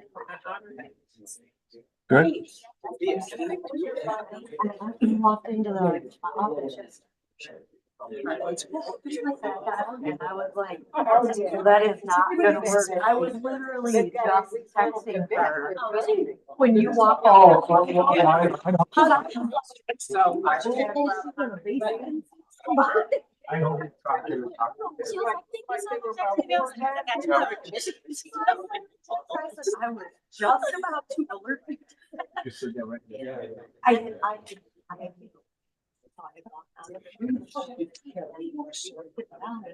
You do. I tried my best.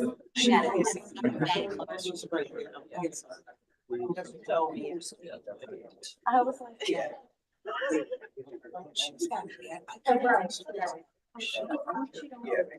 It's from different. Sounds like I see young.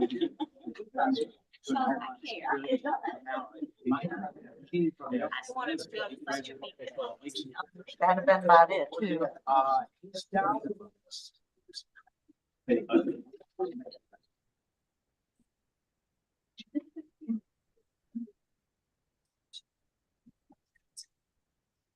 The Wayne County Commission to be on Ways and Means meetings, budget hearing. This meeting will not come to order. Yes, roll call, please. Commissioner Scott, Present. Commissioner Baker McCormick, Here. Commissioner Marecki, Here. Commissioner Clementi, Here. Commissioner Anderson, Here. Vice Chair Bayjun, Chair Kinlock. Yes. We have a quorum present. Thank you. Next item. We are continuing on the budget presentations. We have probate court next. Good morning or good afternoon. This is Judge Burton. Hello, everyone. Can you hear me? Hello. Good afternoon. Mr. Chair, Good can you hear me? Yes, so we have received the county executive's recommendation for your budget for the next fiscal year. Your opinion, does this budget reflect all the needed resources for you to operate in the next fiscal year? Yes, it does. You may begin in confidence. Thank you. Thank you, Chair Kinlock. Thank you, Vice Chair Bader and Commissioners.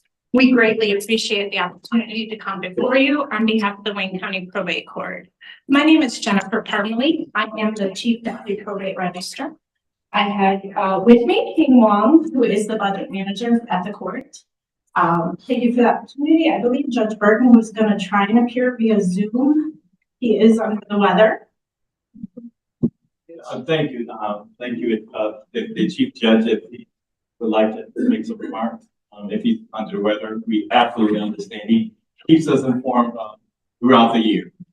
He does. And so if I don't know if he's available. Otherwise, I can go ahead and present some information to the committee. Thank you. Thank you. So we do want. He's on Zoom. Oh, excellent. Good afternoon, everyone. Can you hear me? Oh, he's going to give some remarks. One moment, please. Well, Mr. Chair, Vice Chair, members of the committee, it's a pleasure to be here today. I really don't have much voice left. I apologize for that, but I just wanted to always thank each and every one of you for taking the time to listen to us and to hear what we have to say. And I would note this will be my last opportunity to appear before this honorable body, as this will be my last term of office. And so I want to just tell you that over the last 40 years, it's been an absolute pleasure working with you and being available to discuss the various issues that impact our county. So thank you very much for giving me this brief opportunity. And if you don't mind, I'll then, since my voice is about shot, I'm going to turn it over to Ms. Parmalee.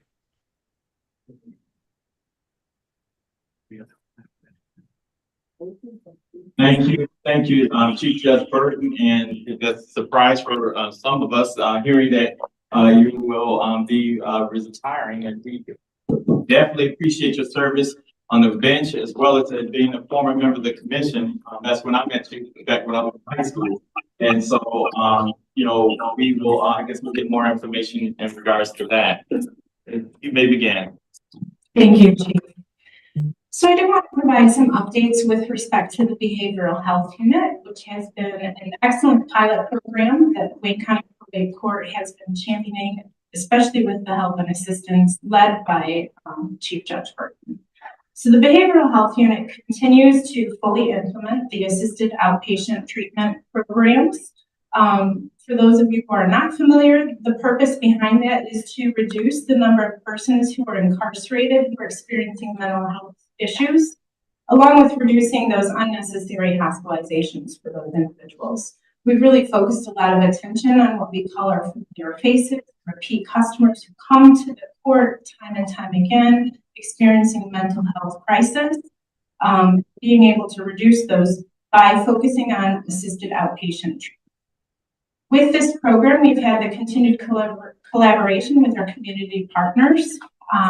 It's an excellent program where we've utilized the Smartsheet program, which is an app that allows us to effectively collaborate and share information throughout with our stakeholders who are partners with the BHU, key partner being DWIN, Detroit Wayne Integrated Health Network. We also, through the BHU, spent a lot of time doing ongoing training and participating in network events throughout the county. Those include, for example, monthly crisis intervention training programs. A number of the Wayne County Police Departments, so city police departments throughout Wayne County have participated in these training. It's to promote awareness as well as the ability to use emergency transport orders when situations involve an individual who comes to the attention of the police or area hospitals who is having that mental health crisis at that time. And the great thing about the BHU is it's having an impact. It is expanding AOT. We are seeing that funding is now coming to other area community mental health agencies to start AOT programs outside of Wayne County as well, which is wonderful when it can expand like that. But that funding also includes funding that's come to Wayne County's community mental health agency. And in addition, the Michigan Judicial Council is in the process of making recommendations to scale for how trial courts throughout Michigan can move forward with AOT programs. In addition to that, we have a number of improvements that have been occurring at the court. Since September of last year, all case files at the probate court are electronic. We have digital records now. It is wonderful for ease and access to that information. It's great for both our court staff, but it's also great to our customers. It provides us with ability to go and access those with a reduced time, as well as minimize storage expenses. In addition, all public documents for our case files are available on our court's website to the public, beginning with dates of filing April 1st, 2022 forward, and that's due to some court rule changes about protected personal identifying information. But again, those access to those documents is available to the public and free of charge. We're also in the process of taking our document storage and management more online, more to the cloud. We are implementing the use of SharePoint and OneDrive so that we have readily accessible records to all of our staff, regardless of what's happening with the hard drives and network at the courthouse itself. We are upgrading the video conferencing equipment in the training and the conference rooms. We're also in the process of upgrading courtroom recording system software and hardware. For those of you who may not be aware, Wayne County Probate Court doesn't have court reporters in the courtroom. We rely upon the video records to maintain the official record of the court hearings. We're also upgrading our server operating system software. We have a chatbot named Wayne, affectionately called Wayne, on our court's website now that's been implemented. It utilizes AI to learn information from our website that we regularly update and expand to provide meaningful information to the customers who come to our website. Really excited with that. It's using user-friendly answers to the questions that can come forward, and it continues to expand and learn from the information we're providing there. And then again, with our court's website, I know it was mentioned last year, I believe, but we continue to expand the information on it, and we have really utilized YouTube videos to explain, without providing legal advice, the many, many court forms that come and are used in the Wayne County Probate Court. We have over 51 videos, and we've had over 50,000 views of those videos so far. So it's a great tool and resource. Wayne County Probate in its own way is a unique area of law that has a lot of customers who come to it who are not represented. So having that information is a great resource. In addition, we have some improvements to our work environment. We have remodeled the office space in our records department to reflect the new workflow without paper files. Getting rid of paper files frees up space that allows a much better work environment and allows them to utilize the technology that we have and work more efficiently. We are also replacing the card access computer at the court and expanding the card access. So that would replace hard keys into the certain rooms and building doors throughout our, we have 2 court floors, 12 and 13, as well as room on 902 for the BHU and 14, a conference room there. And getting those expanded card access better allows security, as well as doesn't deal with the old-fashioned keys. It enhances our security capabilities there. We're also restructuring the on-site operations for dedicated staff who can better assist on-site customers. So that allows people who walk in to come in, obtain information, obtain forms, drop off filing, drop off original wills. That's always a big concern in our court. And then we also have that customer service for answering and responding to telephone and email communications. And overall, the Wayne County Court continues to be this remotely accessible court. Our hearings are predominantly conducted via Zoom. It is much for the convenience of our customers. We deal with a lot of sick, frail, hospitalized, structured living individuals who can participate in their hearings because they're via Zoom. And customers can still submit their filing, pay their fees, check their case status, and view all of their case image files, again, from April 1st, 2022 forward, all online without having to leave their home. So we feel like we're doing a lot at the court. We really appreciate the recommendations that came for our budget. We agree with the recommendations that are to the budget, and we thank you. If you have any questions, please let me know. Thank you. So I know you mentioned the video, expanding the video capabilities. Are there any instances of in-person interactions? For hearings? Hearings. Yes, so we do have some in-person hearings for certain. It depends upon the nature of the case, what's going on, and the judges always have the ability to have those. We have deputies on site who are available for when we do have the in-person hearings, but I would say maybe once a week. We're having an in-person hearing at the court now. Okay, so it's not that frequent. It's certainly, we are predominantly via Zoom. Okay, thank you. Okay, any questions, Commissioner Baydun? Thank you, Mr. Chair. I think you just answered my question. Obviously, COVID changed all of our lives forever. And it sounds like most of the cases are being heard on Zoom nowadays, right? Yes. Okay, thank you. Welcome, Wayne County Commissioner Monique Baker McCormick, representing Rutherford Township. To that point of in-person versus Zoom meetings, how do you request and how can you request in person? Is there a way, or is that something you decide? Yeah, so to request an in-person hearing, it would be something that would be brought up. Normally, you would have to raise it to the judge. So we are in compliance with the court rules that actually govern all the courts right now throughout the state. And so when there is a request that meets the requirements or it fits the situation. So I could give you an example. For example, we might have a jury trial. Those are going to be in person. We may have a situation where the parties to the case maybe talk over each other throughout the Zoom hearing, and it's very difficult to be able to get a good record via Zoom. It's a lot easier sometimes to bring those parties in and have the hearing there. Or you may have someone who's the subject of the hearing that requests it to be in person, and we would certainly have that be in person. Okay, but it's up to the judge whether it's if I request it for whatever reason, is it still ultimately up to the It is, yes. whether it's in person?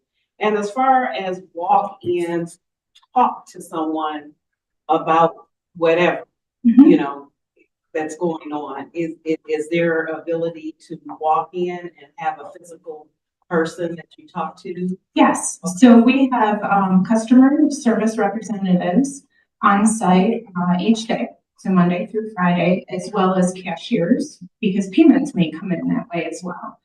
And so, yes, you have the ability to get that information. Thank you.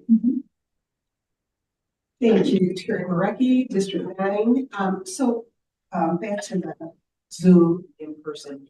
So I know there's meetings that have already started that are going to be looking into a civil campus down the road. You know, we're going to be opening up the criminal justice and then the civil. So when that, I mean, that's probably not going to happen for 5 or 6 years. Will that be part of your future, that you're not going to need a lot of area in that space because of the Zoom meetings? Or do all the judges come in anyway to the Zoom meetings at the or you're all located at much more?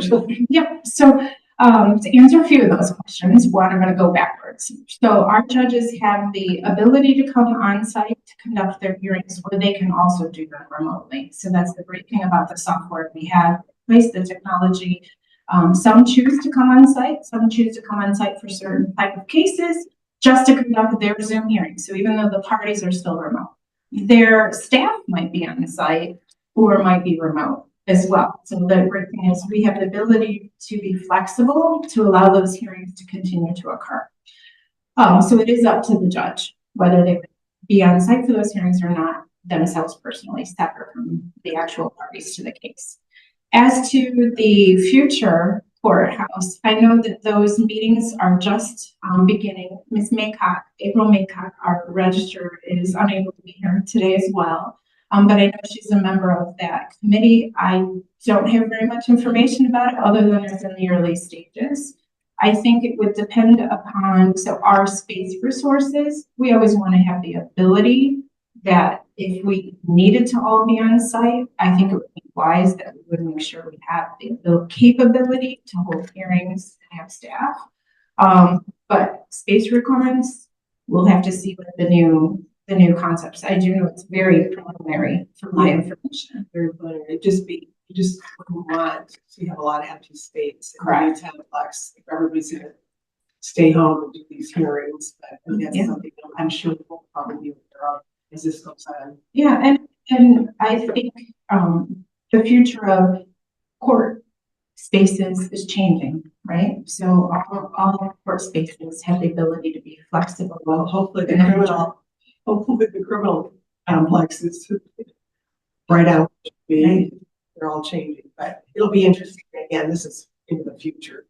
So, but thank you for all this, the listing of all the things you've been doing and your goals. It's great. And Judge Burton, that was news to me that this is going to be your last term, and Judge Burton is my constituent as well. So That's right. we'll miss you when you leave.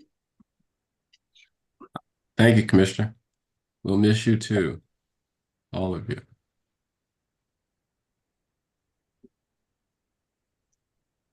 Thank you. Welcome. Appreciate you being here to present this budget. It is a shock to me also. Judge Burton is going to be leaving. He's been a tremendous asset to the court, to the county, people who live in this county over the years. He certainly be missed. I did want to ask about any changes as far as the legislation. I don't know if there's been, I believe there's been legislation introduced on probate and guardianship, but I'm not sure if it's progressed at all. Do you know anything about the situation with that legislation? Thank you, Commissioner. So there has been a lot of changes. There was a substantial change to EPIC, which is the Estates and Protected Individuals Code that occurred this past year, called the Omnibus legislation. That was made considerable changes. We're actually still implementing those throughout the state. Forms are continuing to be updated with respect to that. In addition, there has been this long-standing, keeps getting revised, proposed guardianship-related legislation. It's still in the Senate, is my understanding, in committee, being refined and revised. We keep abreast of it, but it's still there. So those major changes haven't come forward with respect to that. Those, I would say, are separate from, again, that legislation that has already passed. So we're continuing to be mindful of the fact that lots of changes come our way through Lansing, both through legislative changes as well as forms. So you don't have a summary that you could give us as far as the changes that have been made already on the previous legislation? Sure. So for the EPIC Omnibus legislation, it made some major changes to, for example, a minimum threshold, a lot of the dollar amounts. So to come to probate court, each type of case that we have, especially when it comes to decedent estates, there's certain fixed dollar amounts that change the way you would bring your case. And so, for example, small estates now, the threshold for that is now $50,000, and it was roughly $27,000 before. So you would have to have $50,000 of countable assets in the estate in order to, more than that, to require anything other than a small estate. So that would be one area that changed. Another area that changes is threshold for a dollar amount for minor conservatorships. So those would be cases where you protect the assets, the financial assets of a minor. That has changed. There's also been a lot of changes. rather than having each one to do that, if you could just provide us something in writing. Sure. Yeah, that'd be great. I did want to ask also about, first of all, kudos for all the work on the electronic storage and the access. Got to be a tremendous time saver as well as space saver. And hoping that the whole county will be at that point in the next year or two. But I know there's a lot of files to do that, a lot of big Liati files that are there. And waste of time to have attorneys go over there to pull files for later cases. But I also You mentioned the YouTube videos. I have to check those out because it'd be interesting about to see what's available. To be able to refer people that may be facing probate and want to know how it works. I assume there'll be something on that about the process and YouTube video. So the way that the YouTube videos are set up right now is specific for each form to walk through the forms. And so there's a link for those forms. We continue to add more videos though. So we always take suggestions. If you think there's something we can do, we'll certainly prepare a video and have it added to it. But yes. I think having something about the process and what the first steps and the second down the line, I think would be beneficial to a lot of people who are facing that. The other thing is you mentioned AI usage, and I just wonder what safeguards are in place because I know AI is a relatively new thing for government use to get into and other uses that a lot of people are concerned about. Is there some way that it could go awry? Absolutely. AI is a new realm for all of us. I think it hasn't yet touched our court system. It is only limited to the chatbot feature that's on our website. So the nice thing is it is not integrated with any of our case management or our court files. So again, it's limited to the website itself, being used solely for the purpose of enhancing customer support online. So. All right, thank you. Thank you very much. Good afternoon. Thank you for being here. Just want to say to Judge Burton, my friend, sorry you're leaving. But thank you for all that you've done over the years. Thank you. Thank you. One thing I want to say, I have to take my hat off to Chief Judge and his entire team. As you all know how hard it was to bring online the behavioral health units and the partnership and cooperation and the regular connection support that Deep Wind, Detroit Wayne Integrated Health Network has from the Chief Judge and the entire probate court system is remarkable. That type of partnership and that type of collaboration is what we need in our interaction between governments.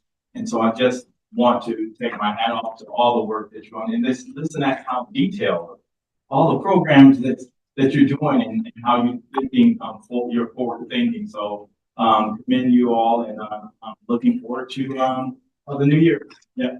You have any closing comments? No, thank you very much. Thank you. Bye, all. Oh, let me recognize our friend who's present with us. The judge on the probate court, Judge David Perkins. Would you thank you for joining us.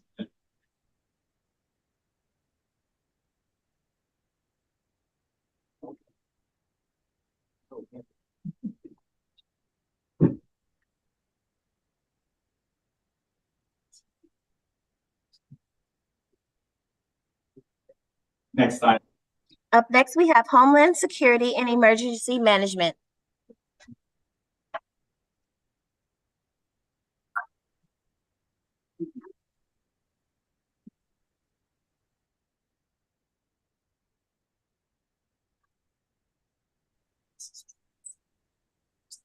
Good afternoon. Good afternoon, Commissioners. Good afternoon, Commissioner. So I'd like to start off by saying that we have received the executive recommendation for your budget department for the upcoming fiscal year. I'd like to ask that a total and sufficient representation of the resources that you need to operate in the coming year. It is. I won't argue if you give us more. And before we start, Commissioner Chair, Commission, I just like to take a moment. This is our first time together as we represent police and fire around the county to give a moment of silence to fallen police officer in our county, specifically Melvin, Michigan, Muhammad Saeed, who gave the ultimate sacrifice on July 21st, protecting the citizens of Wayne County. If we can get a minute of silence. Okay.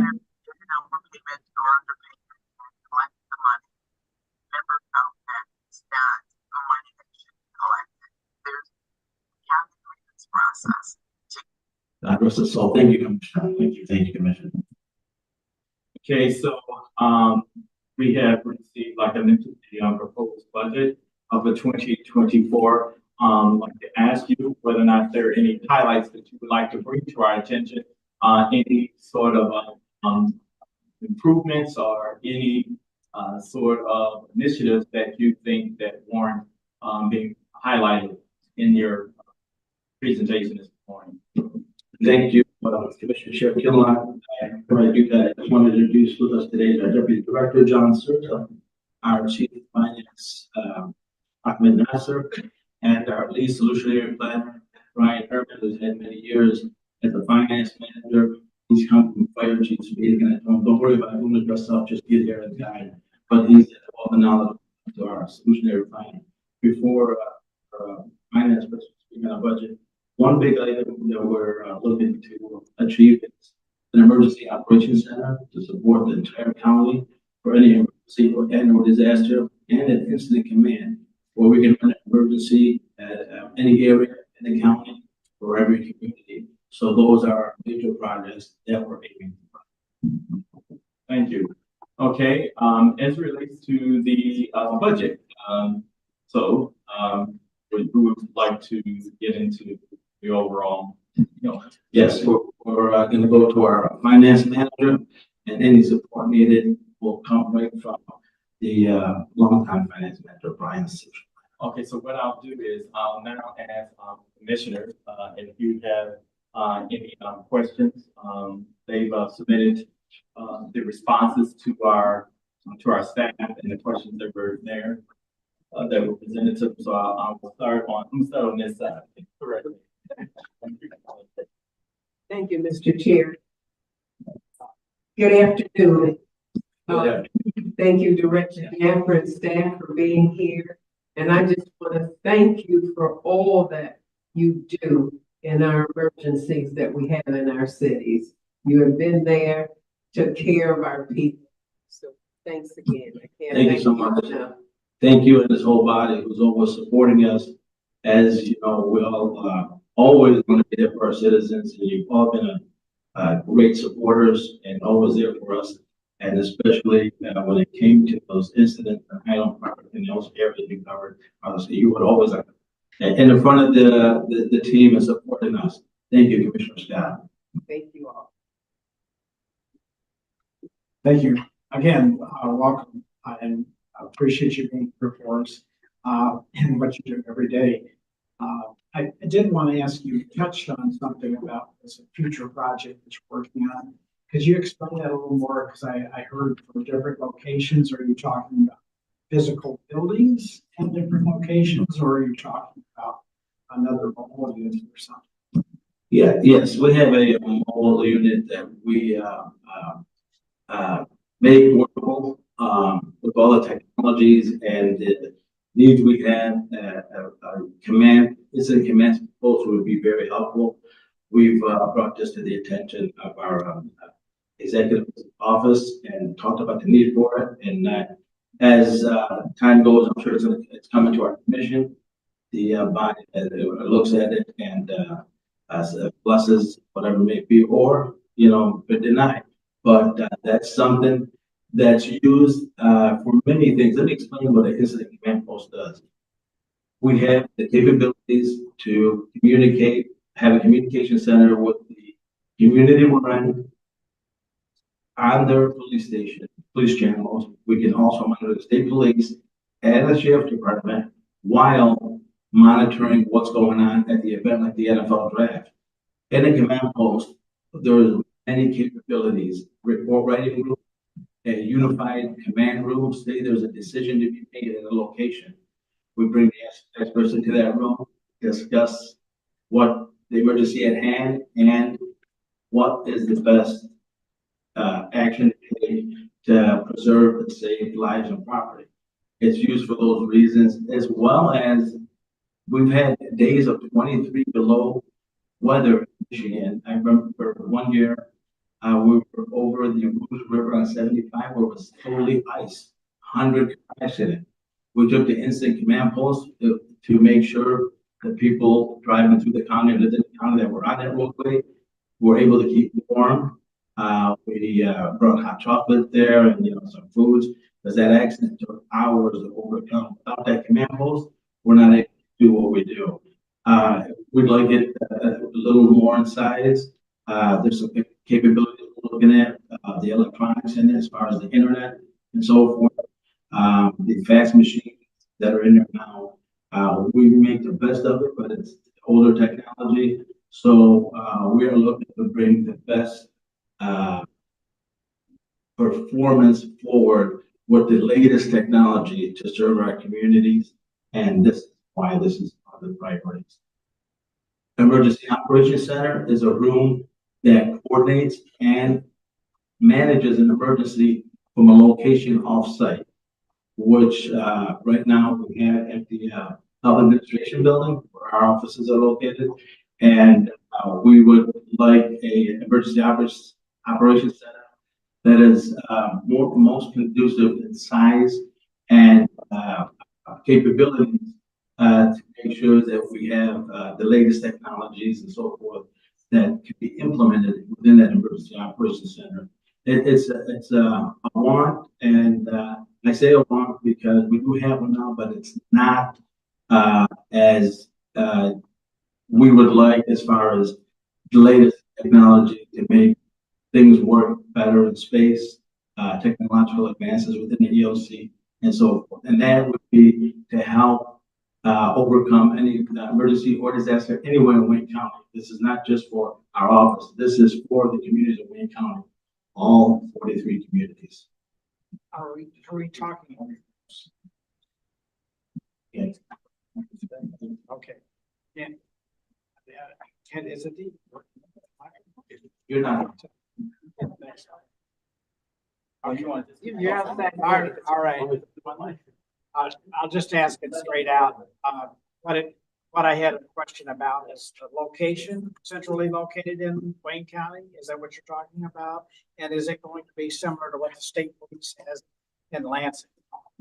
Well, the Emergency Operations Center will be more than likely in the building that we may be moving to. That's being communicated and worked on at the executive level. I don't have all the information, and I don't want to speak prematurely, but this is our wishes. And I know the county budgets for every department, and priority precedent on what's needed based on the commission, what you guys see and decide along with the county executive. So the recommendation from that comes down, I hope would be supported because it would really help enhance our response and recovery efforts. Thank you. Thank you.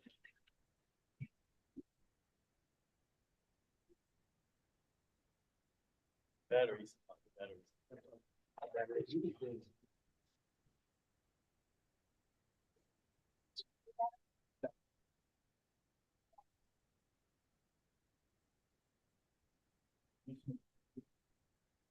Commissioners, please remember to mention your name.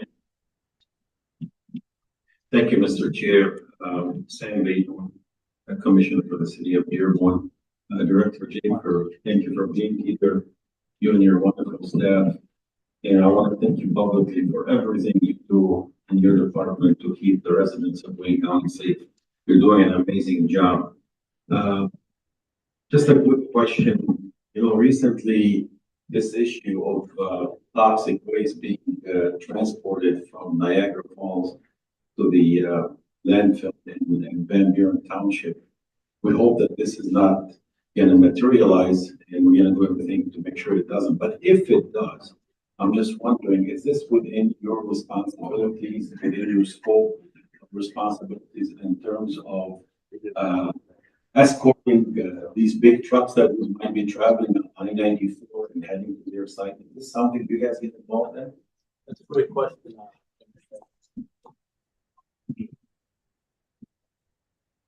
That's a great question, Commissioner.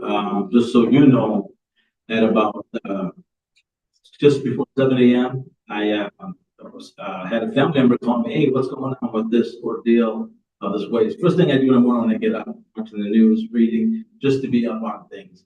I immediately communicated with our county executive office, and they were already on to it as well. And as you know, our county executive is totally against bringing any toxins to our county, as well as what Alicia Bell, your commission chair, said on behalf of the whole commission, that, we have the Great Lakes here.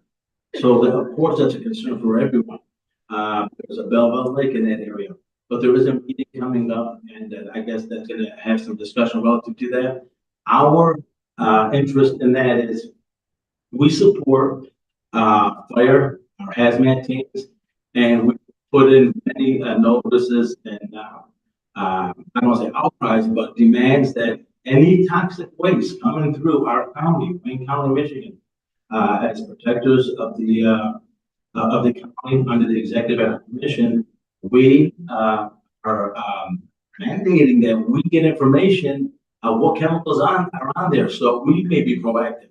So if I know a certain chemical is on that train, I want to make sure that hazmat team of the Wayne County hazmat, Western Wayne hazmat, and Mountain River hazmat are aware of what's coming, so they prepare the capabilities to overcome should we have an emergency. And since the county executive stood up against the toxic waste coming relative to Palestine, Ohio, we've had a lot of improvements. We've been getting messages from the state, whether the feds, the EPA, something goes to the EPA, passed to the state, and letting us know there's something coming through. It's been happening, but obviously it's not to our satisfaction, as what we just heard recently. So we're with you, Commission. The county executive has spoken, Congress has spoken. Nobody wants toxic waste in their area. Why are you bringing it from there to here? There's a lot of other areas. Canada's a good place. It's right across, the waters from New York. Send it there. A lot of land. What's that? Yeah, a lot of land. And that's what I mean. I don't want it to go by any people to help, prevent health and injure life. But it's an area, obviously, that where people aren't living. Empty land, as you said, Commissioner Baydun, great idea. Thank you so much for your assistance. Wayne County Commissioner Monique Baker McCormick, I represent Rutherford Township. So thank you for being here today and all what you do in protecting us in Wayne County. My question is about the command center. And you estimated it would cost approximately 50,000. Is that? Yes. Actually, I'm Wagner, finance manager. Yes. Actually, it's got $200,000, but the number shown on the budget is 950. It's because it's due to the expiration and the kick in of another grant. So that's the overall budget showing that different, but the actual amount is $1,200,000. Okay. So what you're looking from us is the 950. No, it's in Or it is 200. Okay. That's correct. Okay. Just want to be clear on that.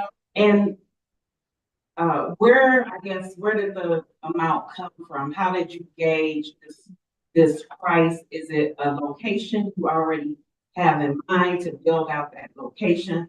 Or are you looking at an existing location and building out that location? Maybe I missed something. Okay, so we don't want to confuse the incident command post, which is a mobile vehicle that's drivable. We can see the scene with the emergency operations center, which is in the building stationary. It's not mobile. Right now, it sits within our health department administration that we share with our health department.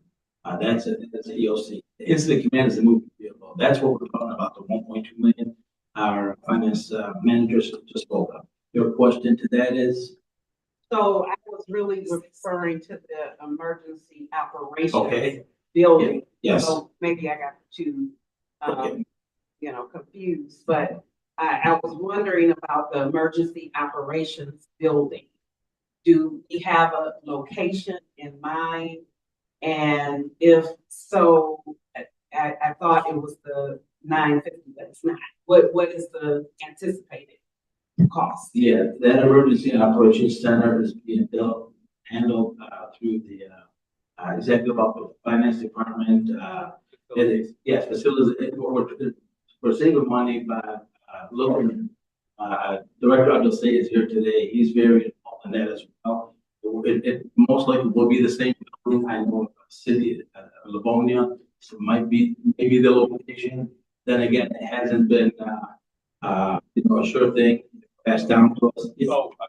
Don't want to get in that situation yet, that, so we'll just finance. It's just a placeholder in there, and then facilities and the administration will bring a recommendation which becomes more clear. Yes, the cost on that, I'm not familiar with the cost, but we did give space need for us, what we would need as far as monitors and equipment to run an emergency 24/7. Okay, so I would hope that we're looking possibly at the building that we already own, and maybe renovating so that we're not looking to buy something or lease another spot. We just talked about facilities and managing our rental, cost and things of that nature. So I think facilities management is best to answer that question. that's right. Right, and I know they've been working on that for a while. Thank you. Thank you. Good afternoon, Terry Maraki, District 9.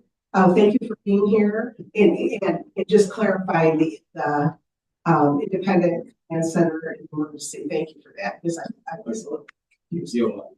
In your department, a lot of this stuff just confuses me just because of the acronyms. And so do you have a relationship with the Western Wayne County Special Operations Group? Absolutely.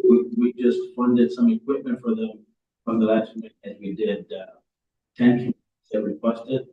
And we actually, what we wanted, and hope for next time, just to make sure all our communities got what they wanted. No projects from the last grant were rejected.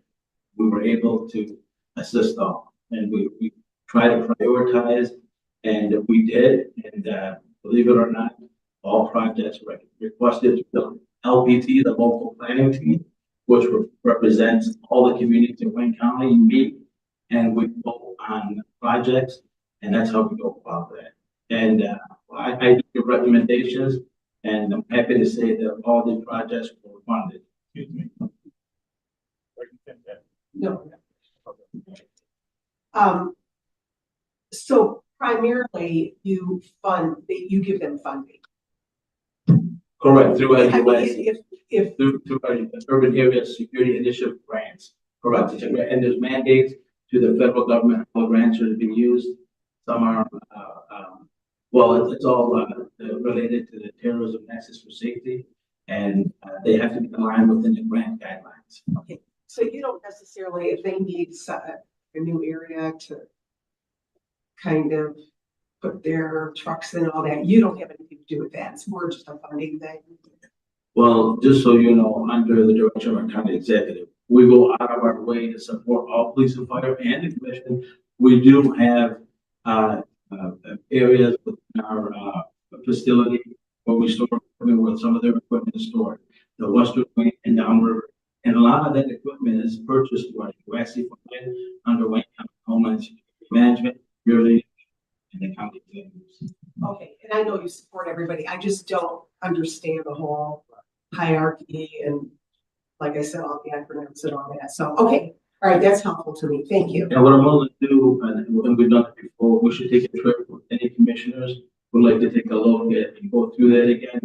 If you haven't, it'd be a good experience. We'd like to show you, our show and tell, so you have an idea, overview of all the equipment and things we used for response. I would really like that. A couple of us went out to see the Western Wayne operation in Livonia right there, but I would love to do that. Maybe it would kind of clarify my mind. Yeah, our pleasure, not a problem. And anytime we speak outside of emergency management, when it comes to acronyms, we like to talk about what the acronym stands for. Okay, just piggybacking on one of the, the budget is presented to us, process it. And then we, of course, try to, address some of the questions as well as some of the, priorities that the commission, may report. So, there is a conversation that we'll be following through with the, administration on getting more information regarding $1 million, for Western Wayne, County, special operations. So allocations there. So I believe that would probably be parked in your department. No, and then, No, I'm saying it would be allocated. I'm saying, so we'll work it out with management, budget and administration on. oh yeah, we can definitely help with recommendations. I understand. Okay, thank you. No, I appreciate it, Chairman, and that's one of the requests of Commissioner Kniezek and I, so that's what I was trying to figure out there, but thank you for bringing it up, appreciate it. Thank you for being here, Kara Clementi, District 4. Thank you for mentioning Officer Bo. He was very dear to all of us in Melvindale and surrounding areas, so it was a tragic loss. Also, I want to mention that the mobile unit was just in Lincoln Park, and I had a chance to look at it. So you just have one mobile unit right now for Homeland Security? Yes, and the other is ready for discussion. Yes, one active, working, and we make the best of it, and our staff keeps it clean and so forth, but yes, one unit. Thank you. So there were also a couple officers at our Lincoln Park days, and we really appreciate any time, any help. My question is, so we're getting a lot of very different weather problems. We have a lot of flooding going on in Lincoln Park, and there's a lot of cleanup. There were buckets at one time. Can anyone reach out to get that cleanup materials, or how could I direct people to do that? If you could answer ways that you're there to help our constituents when things like that happen. Yes, absolutely. As a matter of fact, we gave a group of buckets on the park of storm prior 2 days ago, and look to have buckets come in. We've actually ordered several hundred more of these buckets, of course. During the large storm that caused the floods, we brought thousands of them, and the state actually brought some in for us. But those buckets are useful. We may have a few left, I think maybe 150 or so. But Chief Prince is a very active for Lincoln Park. He's one of the lead on our hazmat team. He just completed a permit drill with us, and we actually completed a permit evaluation. We are well connected. Anybody who needs assistance will go through their city. This way, coordinator right through our warehouse, and the chief, police chiefs, and fire chiefs, and emergency managers know our buildings and know the emails and so forth. They have our phone numbers. We've been given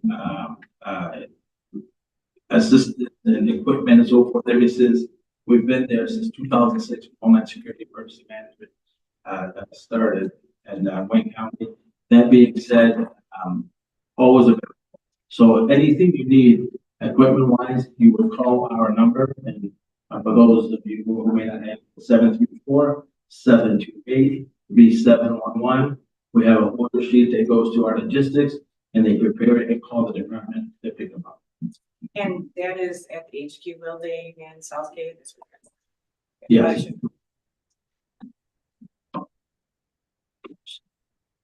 And that's right to the city, not individual. Yes. Not Not the in general cities. Okay. It's the actual police and fire departments. Okay, at this time, I'd like to ask if you have any closing remarks.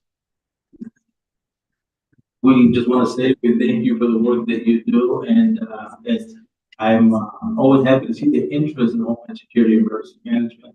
I know it's a need, but there's so much everybody wants to know. That shows your interest in your care and protecting our communities. We appreciate you, and we're available 24/7 for anybody who has any questions or anything from our office. Thank you. That is true. You're always accessible. I appreciate that.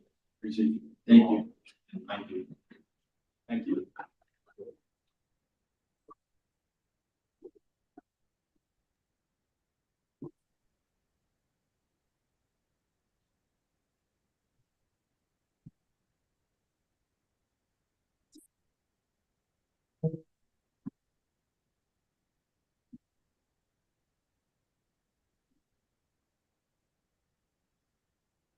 Madam Clerk, next item. Lastly, we have Health, Human and Veteran Services.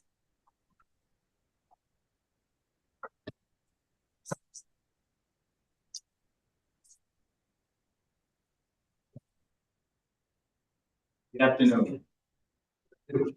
So we had seen the executive's recommendation for your budget for your next fiscal year. This is a representation of the total resources and disability that it will effectively assist and carry on to these other departments. That is. That it is. Okay, you may begin. All right. First of all, thank you all so much for the time and the effort to preparing all the support that you've given us. Obviously, I've been here for about a year and a half, which is really grateful for the incredible support and thought partnership that I've been able to count on with you. And grateful, of course, to the county executive, the management and budget team, and all the folks that that put effort into facilitating this work. I'm going to run through a set of slides. You should have them in front of you. You have the slides in front of you. So I'm going to try and zip through. A lot of this is going to be very consistent with material I shared last year. And the goal here is to offer you a benchmark where we were last year, where we are today, and where we want to go from here. So if you turn to the first page, you'll get just a summary of what I want to share today. Overall overview of wellness in Wayne County and how to think about improving the health of a diverse, large county like ours. A little bit about internal operations department with a focus on operational excellence, epidemiology and data analytics, outreach and community engagement, health equity leadership, and overdose prevention. And then a zoom into our Well Wayne initiatives, a set of projects enabled by the American Rescue Plan Act funding, and just an update on where we've been and where we're headed. So first, just a bit on wellness in Wayne County. So you should be looking at this slide here that says the rich live longer everywhere for the poor, geography matters.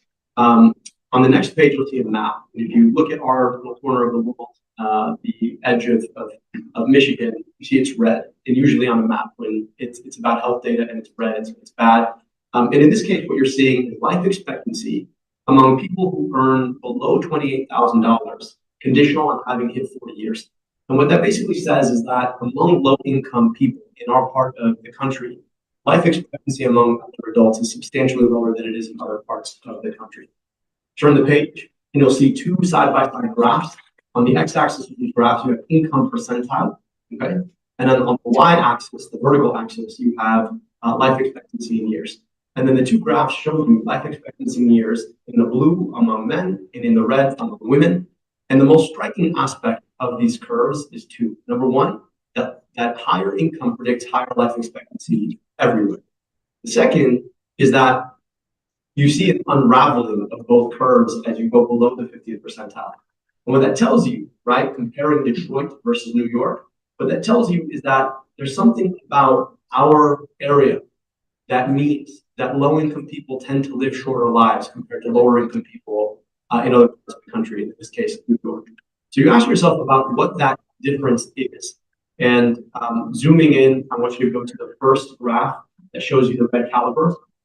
The differences in context and density are really what explain the gaps in health between low-income residents in Wayne County. And just to give you a quick story, I moved back to Michigan, grew up here, but I moved back to Michigan from New York, where I was a professor, to take the role that I'd had in the city of Detroit. And I had a number of colleagues who told me, you know, we do work in the Bronx, and we think that our research will be really helpful for you. And it's interesting because in the Bronx, right, people live in very tall buildings, high rises, literally people living on top of each other, right? Versus in Metro Detroit, lower income people tend to live in row houses, right? Houses side by side in suburban style neighborhoods. So imagine me and Commissioner Scott each had a dime, all right? And me and Commissioner Scott live in the same building. If me and Commissioner Scott both have a dime, we live in the same building, and there's a bodega underneath us, our collective purchasing power is 20 cents. That's not. But if me and Commissioner Scott live in disparate neighborhoods, even in the same community, and cannot get around those communities, that means that our purchasing power for any one place near us is about 10 cents because we can't both shop in the same space. Density really matters. And addressing that impact of density context that really is how we're thinking about our work. So for us, we want to address differences in access to clean air, water, transit, walkable communities, health and food, accessible services, and commerce. All right, and if you drill deeper, you'll see a page that looks like this. It's got a number of problems highlighted in red. Look at some of the big differences between Wayne County, the rest of Michigan, and the country, right? You look at the amount of particulate matter in our air, and it's substantially worse here in Wayne County than it is in other parts of Michigan on average in the United States as a whole. You look at severe housing costs for the number of folks who are paying more than a third of or a half of their income in rents and mortgage costs, substantially higher in Wayne County than the rest of the state of Michigan average or the rest of the country. Turn the page. We've got children living in poverty. 29% of our children in Wayne County live in poverty compared to 17% in the state of Michigan and 16% among the country. And that means that we have some of the highest income inequality. I have to tell you all, we are the county that's home to the richest town and the poorest town in the state of Michigan. And then this graph here, you'll see primary care physicians in Wayne County. And we know that too many of our community members just don't have access to primary care. So what that means is that wellness is about inequity, and solving inequity is about changing the context. So you flip to this slide here, which says, well, Wayne, and I want to offer you a couple of theses for what we're trying to do here. We want to build policies, programs, and partnerships that close resource gaps between residents of our lowest and highest income communities. And for us, that means building universal programs for all, but focusing on access for those who need them most. Turn the page. I want to talk a little bit now about the department, internal guts of the department, the workings of our department. And we made several commitments to you last year, and I want to update you on where we've come relative to those commitments. We believe that smart processes prevent fires rather than fight them. Forward progress inspires excellence. It has its own momentum. If you invest in really great people, it's better than investing in lots of people. Teamwork makes the dream work, and then data is not the same thing as knowledge, which is not the same thing as wisdom. What you really want is wisdom from data, not just data. So you turn the page. I know you probably can't read this, so we split it over two. This is our new org chart, just with updates relative to some of the positions that have been created over the last year. You see the left-hand side of that org chart. I want you to look at where it says Quality Improvement Officer, Sierra Ballinger. She's here today. So we've hired a Quality Improvement Officer whose work it is to upgrade our existing programs by holding them accountable to key performance indicators and then thinking through the process around trying to address them.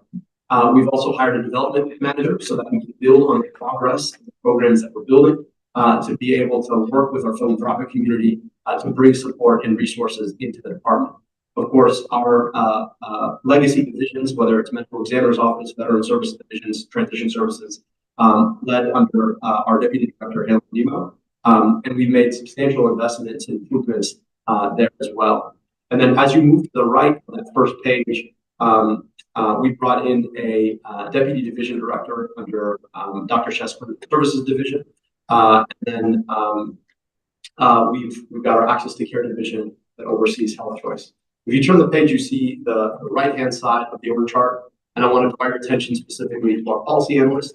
So we brought in some policy capacity to assess where we've been and where we're headed. One of the fruits of that was an ordinance change approved by this body around drug paraphernalia. But we've got the capacity now to really dig into what our ordinances and statutes say and what it would look like to start to address them. As you move to the left, we have a chief programs officer now who's overseeing the day-to-day operations of our special programs unit, which has been building some of these new programs that we've talked a lot about. We've got a quantitative unit led by Dr. Katerina Stilano, who's come in as our chief epidemiologist and health information officer. And then we've got a department chief of staff in Kendall Johnson. And we've started to really organize our capacity to oversee everything from procurement to contracts so that we're substantially more efficient, spending less time in just the guts of getting work done and more time focusing on what it is that we can get done. I also want to call out our community engagement lead who has just joined us, Miguel Barajas, and we're making a real investment here in making sure that we're getting out into the communities and reaching out in the way that we know we want to. If you turn the page, I want you to look at the page that says Y'all maybe use paper. I don't know how to use paper. Operational excellence, which is really just focusing on the critical internal guts of the department so that we're getting a lot more efficient. We've built a system of tactical work groups to manage a lot of the cross-departmental flows. So how do you think about a space where you need data analytics to inform project building? That's all infrastructure we'll need to build inside of the department.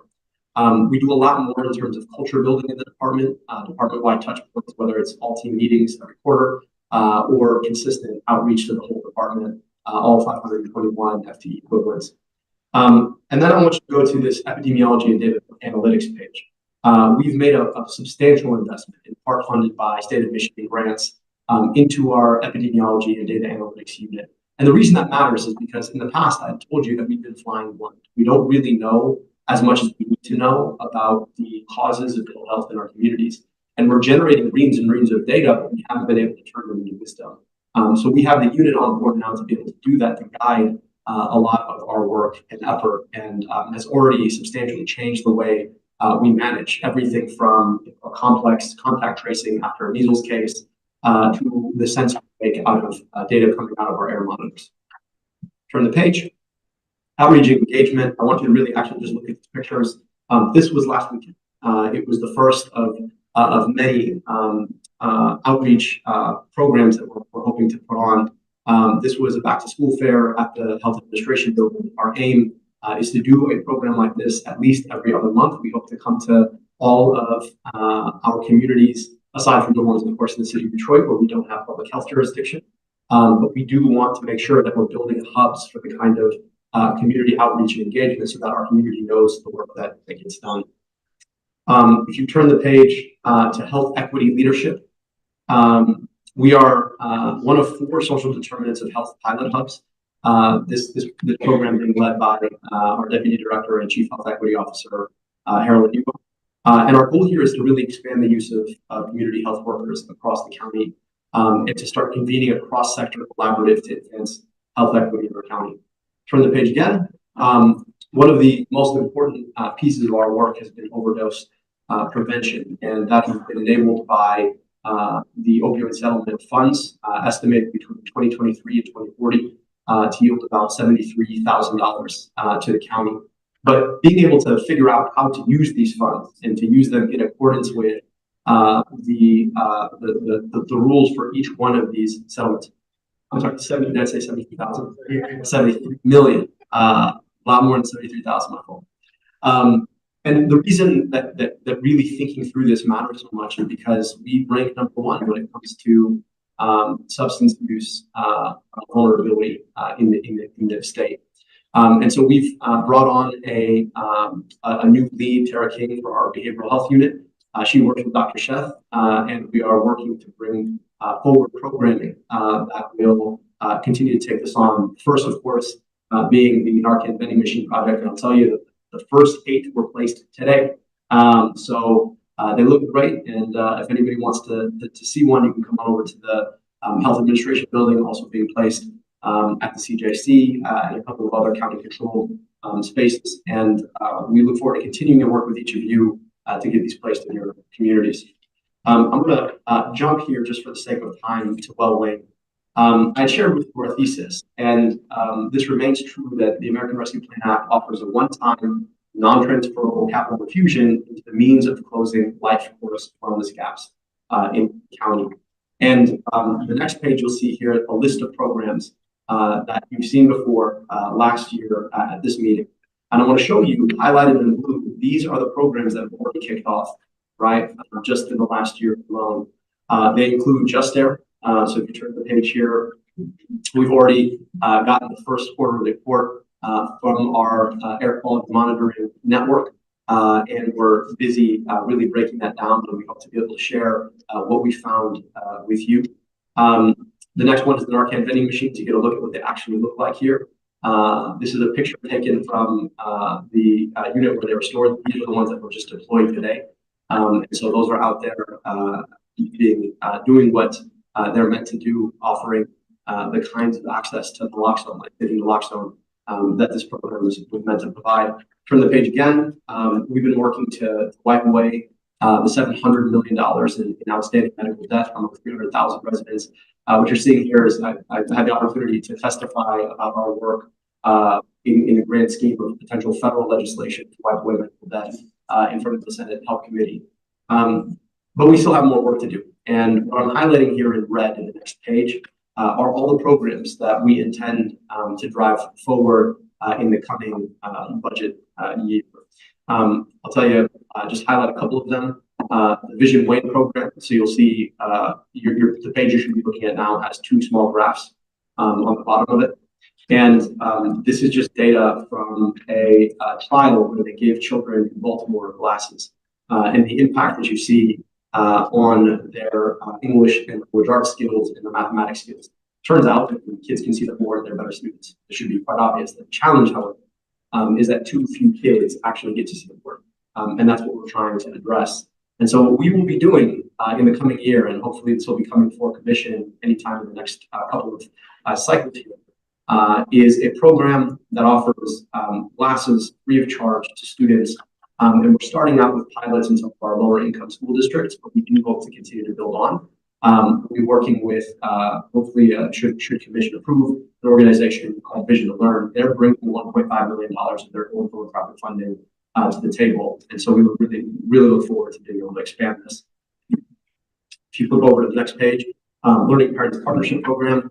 So this, our RFP for this program has just come up. What this is an effort to buy parents enrolled at community college out of some of their work responsibilities, recognizing that it's hard to be a student, a parent, and a worker all at the same time. And so if we can offer some of these folks even $400 or $500 against the costs of raising their children, it changes their probability of being able to stay in school. And a lot of this evidence comes from trials in Santa Fe, New Mexico, where they've done exactly this. I'll turn now to where it says RX Kids. And this is one that over the last year has become really apparent in terms of the capacity here. So in Flint, led by Dr. Atisha and Professor Luke Schaefer at the University of Michigan, they have rolled out a program offering $1,500 in unconditional cash to newly pregnant families, and then an additional $500 a month in the first year of life. And already the data is pretty startling in terms of what it means for a lot of these parents. That program is called RX Kids. The idea is that you are literally giving families a prescription for funds. And coming out of Flint, this is data hot off the presses, where they found that these parents spend their money, 88% spent on baby supplies, 78% spent on food, 57% spent on rent, 48% on utilities, and 36% on transportation. So this is filling in gaps that lower income families have. And so our hope is to be able to roll this program out in some of our lower income communities, Highland Park, Harper Woods, River Beach, Inkster, Ecorse, Melvindale, and Romulus. And also to fund a partial program in Dearborn, which is just substantially larger than any of these other communities.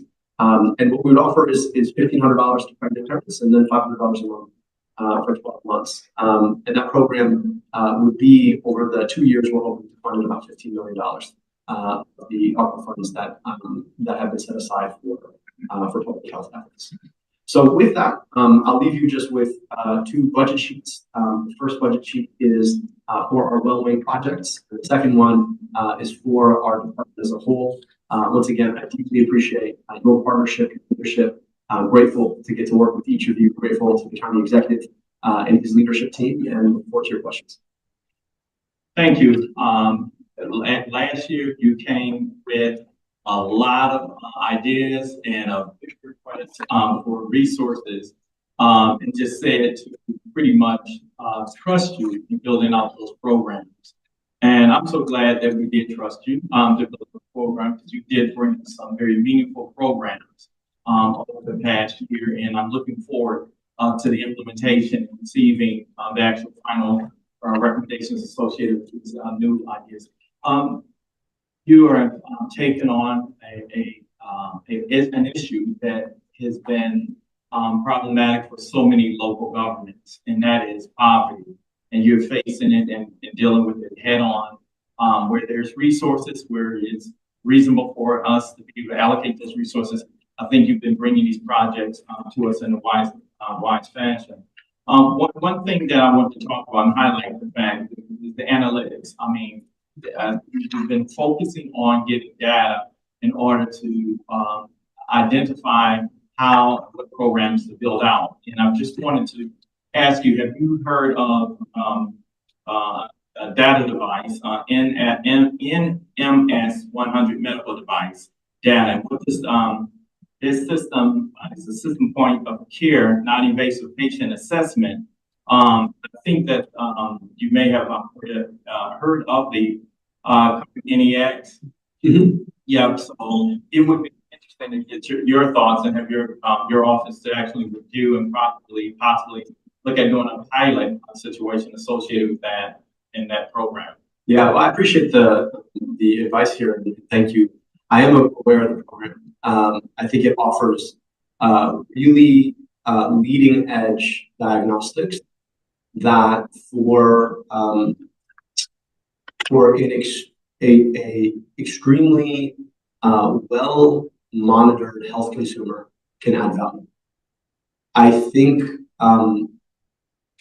the analogy that I would use is that a rollout of an analytic tool like this, which is just an extremely capable tool, would almost be like bringing an axe to cut carrots, right? And I think for most of our community members, this tool is delivering information that probably on the margins is too much information. I think for a lot of folks, if you're able to focus on the things like a HbA1c and blood pressure and cholesterol, it's already offering enough data to manage the management of which is really, really difficult as it stands, right? So I think the challenge that we often face isn't that we don't have enough information, it's that the capacity to deal with the information we have is somewhat limited. See what I mean? But I have been in touch with folks. I think they offer a really great program and product. I think for folks like elite athletes and folks who have taken their fitness to a highly quantified level, that this can really be a valuable tool, and I highly recommend people check it out. Thank you. Okay, Commissioners, I'm gonna start on this. Thank you, Mr. Chair. Thank you, Dr. Abdesayed, for your very in-depth presentation. And I just want to thank you for everything that you do in your department with your staff. Really shined on the national stage when you testified in Washington, the Senate committee, made us all proud. I also appreciate your efforts to tackle the problem of overdosing, placing these Narcan machines with your being allocated in different parts of Wayne County. How many of these machines are there? Are they in every local community, the 43 communities in Wayne County? So we have 100 that we intend to place. We placed the first 8, and part of the challenge has been everybody agrees that this is a problem we all need to solve. And when it comes down to the implementation, we run into that classic not in my backyard problem, which is like, yes, it's a problem we should solve over there. And what we're hoping to do is start building more trust inside the community where folks realize that actually it's a problem we should be solving over here, right? And so we found that the placement has been a lot more of a finesse process than we expected. And I think for those of you with a lot of knowledge of the communities, it's probably not unexpected. But we continue to engage in those conversations. So in time, our intention is to place at least one in every one of our communities, and then place the 100 so that beyond one in every one of our communities, we have placed them where the overdose epidemic is its worst. And so we're trying to follow the evidence on that as well, working with local communities. But our first swath of outreach was really to local community elected officials. And if there wasn't as much uptake there, then we're looking for community leaders that are not necessarily elected, but also can help us to identify where they feel like these need to go. Thank you. Wayne County Commissioner Monique Baker McCormick. I represent Bradford Township, so thank you for being here. and all of the work that you do. I love the fact that you're not just reactive. You're being proactive about so many things. And so I really appreciate that. And so we're dealing with the budget of all of these great ideas. And I'm just wondering about the sustainability of these programs. So Yeah. can you talk a little bit about that? Yeah, absolutely. If you go to the third to last page, you're seeing there is our budget for our low-wage programs. And you'll note that the line item that is 1, 2, 3, 4, fifth from the bottom says well-weighted operational support and sustainability. So one of the strategies that we're looking at is there a way for us to take some of these funds and invest them, right, in a way that allows us to continue to support these programs over time? So we've been working with Corp Council and working with partners, whether in the county or partners like Health Choice, to think about alternatives to being able to do that. So it's something we're thinking a lot about. The other part of this is to say, there's that classic line, if you build it, they will come. So our hope is not simply to use these initiatives and then or use this funding against these initiatives, and then when the funding runs out to just walk away. Our goal is also to be able to leverage what we're building to demonstrate that Wayne County's Department of Health, Human and Veteran Services is a place to bring your resources, if you're a philanthropy, where they're going to be used well and that you're going to be able to get stuff done. So one example of that is we're really grateful to the W.K. Kellogg Foundation for a $250,000 grant to support one of our projects. So that's the first, but we hope the first of many. And in order to institutionalize that, we were able to bring on our development director, Maritetta, who has been leading us in building the conversations out with donors, thinking a little bit about the kinds of things that they want to fund, and then working to make sure that we have a pathway forward so that we can be sustainable. So we're both thinking about how to leverage internal funding and also thinking about how to bring in external funding. Kamal, Finance Director for the department. To piggyback on what Dr. El Saeed said, and let me just give some context. If you can go to your last page, it's our quick summary sheet. And the context is, I've been thinking about this all year, and the voice of the commissioner that kept coming to me was Commissioner Anderson. When last year, when he looked up and after he heard all these pretty programs, basically how you go to sustain. So, and you piggyback on that, but if you look at this sheet under, it's the box on the left at the bottom where it says total other funds. It's the last one that said HSBS Sustainability Fund.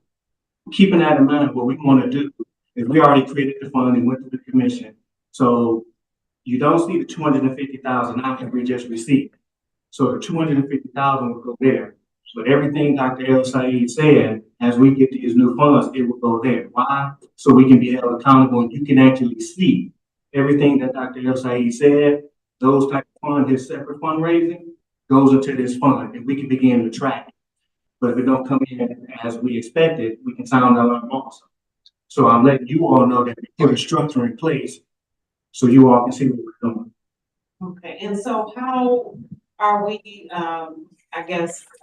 attracting more funds to this pool? Are you looking at grants continuously, and or we communicate to other philanthropic organizations to bring more dollars to the programs? How are we doing that? So it'd be a combination of both of those things, right? So working with the philanthropic community to be a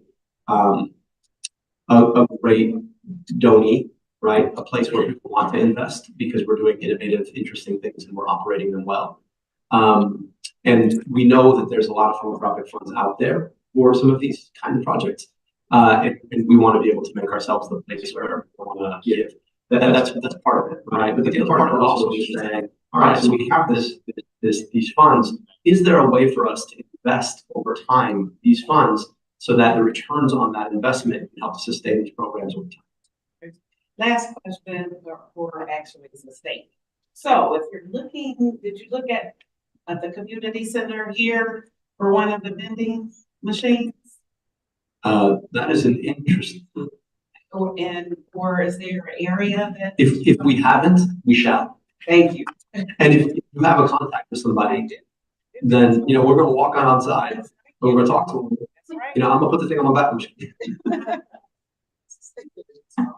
I also want to add something, as we build our capacity, for example, with, the projects that we're doing with social determinants of health, the state actually reached out to us, and said, we have this pot of money and we want you to, support this effort, right? So we are right now, by us just being present and sharing with our partners, our supporters, they're seeing that we have the capacity now. So some of it will be them coming in and knocking on our doors and saying, hey, we have this pot of money. Do you have the capacity? And we now have the capacity to say, yes, we do. And we're happy to be able to implement this as well. Thank you. Okay, I think you just answered. I think you just answered my question, because I was wondering who determined that one of the 4 social determinants of health pilot. Is that the state? So the state looked at the data.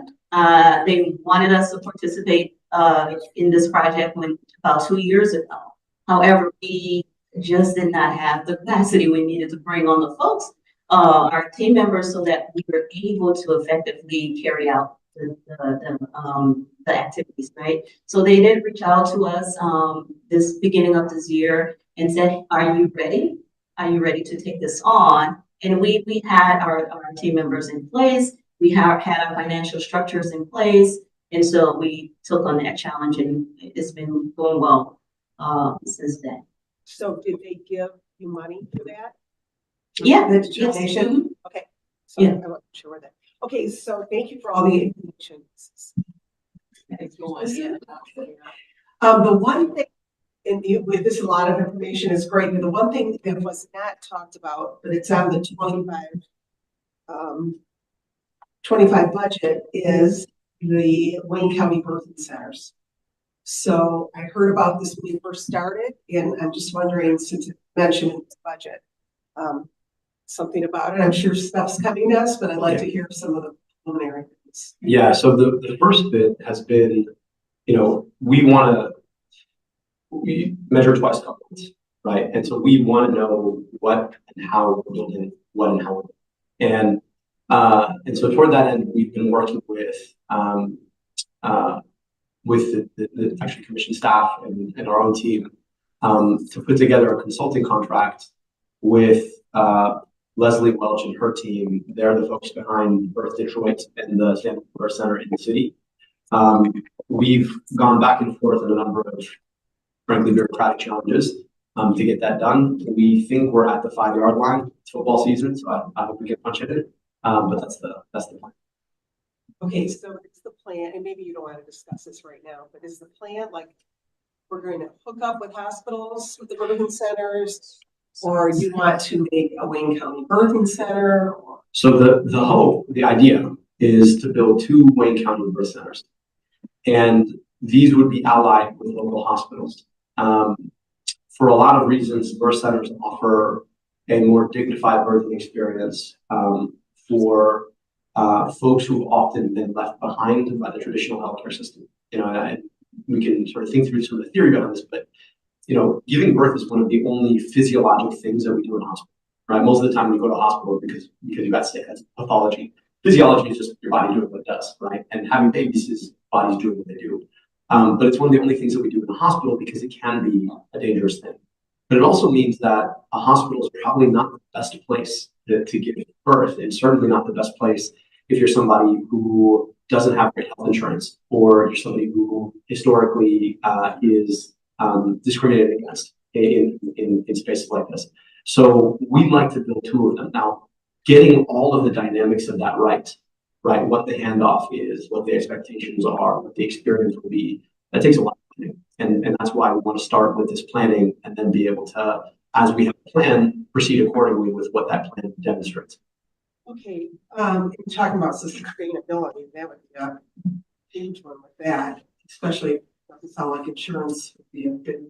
Well, factor into that as far as sustaining? One of the pieces that we are working on is actually working with the state of Michigan, because there's been a push to make healthcare provided at birth centers Medicaid reimbursable. And if that were to happen, then you're talking about a very sustainable model. And so a lot of what we've been trying to do is actually work with the state around the process of doing that to prepare the ground for something like this. So we've been thinking through these questions in pretty rigorous ways. Okay, so the money that's budgeted for this, how much are you looking at to pay a consultant? I mean, just off the top.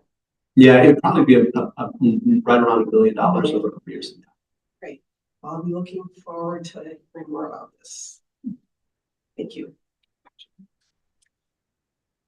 Just one thing, the Wayne Health Insurance Incubator.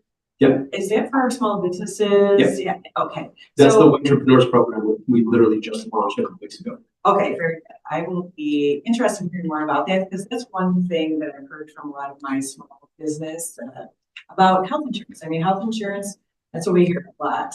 And having insurance, not having insurance is something that people would like to provide. It costs a lot. So we'll look forward to hearing more about that. Would love to share more. Chris, who runs our Health Choice program, is here. And I'll just tell you, Health Choice is an incredible product. It's $255 a month. It's zero deductible, zero out of pocket, and it's open to all small businesses in Wayne County. So we hope that folks will apply. This particular program, Entrepreneurs, is for new small businesses, and we offer 3 months of free health insurance to them. So I do hope that you'll join us in being evangelists for the program, because it's a great program. I think there are some maybe misunderstandings or not quite sure what it's about. We need to get more information from people. So thank you. And on the point, I just put this in my newsletter that's going to be going on the next 2 weeks. But what is the time limit on that first business? Built as of January 2024. So to be a new small business, that's how we're defining it. But how about to apply for it? It's open, it's rolling application. But it's limited, right? So it's so long as program funds persist. Thank you. And do you have representatives that can come to our communities to talk about the new program? Because I have a meeting in our district on the 25th. Okay. So I'd love to have. Reach out to our office and we'll hook you up with somebody. Thank you, Mr. Chair. Good afternoon. Good afternoon. You mentioned about 8 of those machines. Did you say they were placed, or where are they placed? I can get you a comprehensive list. I can tell you the first several that we want to place work in county control buildings. Right. So you're going to see one at the Guardian. There's one at the Health Administration building. There are several at the CJC. But I'll get you the full list of those first 8. And why were they selected where you selected them? Because we're the county and we don't have to haggle with ourselves about placing one. Okay. That's why we put those first ones there. The reality of it is that we want, as I mentioned to Commissioner Baker, we want to have at least one in every single one of our communities, and that is the effort that we're making. If you know of locations where you think that one would do well and would serve its purpose, please do reach out to us, right? And we'll continue to work with your offices around placement. Well, I want them where they're really needed. So I don't know what the stats are in all of these communities. So do you know that? We've, our team, so we're working with the Center for Behavioral Health and Justice at Wayne State. They're probably the state's experts on placing these. And so we've been really focused on placing these vending machines in spaces with the highest density of overdoses. And over time, we want our map to look like the map, right? But right now, the process of placing them is really a function of where are the ones that we can place first, right? That are the easiest lift. And then over time is how do we continue to penetrate forward and get these where they need to go. Okay. Now, I have spoken to you for some time when you first came, about some health services in the city of Highland Park. Now, my Hamtramck, they have theirs. But I still haven't heard anything, and I don't see anything in this that looks like it might be thinking of my city. So Commissioner, I'll draw your attention on this list to where it says mobile health centers. Okay, yeah, you mentioned the mobile, but I haven't seen it. No, it's not out yet. We're working on hammering out the details. So what this will be, we're working with Wayne Health. Wayne Health being, they basically throw primary care doctors on things, and they offer amazing service. And so what we would be doing is that we would have 2 of these mobile units. One of them during business hours would be offering support for county employees, right? So it would basically be like in urgent care for county employees. That can bill against county insurance. Together though, the other one will be out and about in communities with the lowest access to healthcare. So one of the places that we know and we're really focused on is Highland Park. And so we do intend to focus there. And then the other one, right, when it's not during business hours at one of our campuses, we'll be out and about on nights and weekends. So that's one approach. The other piece that we talked about is the birth center, right? And we do intend to hopefully place one of those birth centers in Highland Park. The last thing I'll tell you is Highland Park is on all 3 of the lists of programs that we talked about. So whether it's the Vision program, we want to roll out in Highland Park, whether it's the RX Kids program, or it's it is the Learning Parents Partnership program. So we've got eyes on Highland Park. I need all. I understand. You need more than all of them. We're going to try our best to provide all of them. And all right, thank you. Thank you. Thanks for being here. Interesting things coming. But I did want to ask you, so the small business insurance that you're talking about, again, could you provide us some information on that? I don't think I've seen that yet. I think we sent out one, but I will make sure that that by the end of the week you all have a bit more information. Okay. And you said that would be for small businesses that started as of January of this year. So the program is for any small business, and they offer $255 a month per individual, 0 out-of-pocket costs, and our network includes healthcare systems in the area, and we're growing. But for new small businesses, we're offering 3 months of free health insurance for the business owner, their family, and their employees and their families.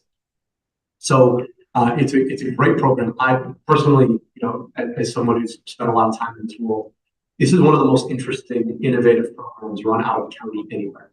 And it's already been here, right? What we're doing is trying to expand access to materials free, but it's a hidden gem. And the more we can do to get information about this program out to small businesses, the better off it is for folks across our county.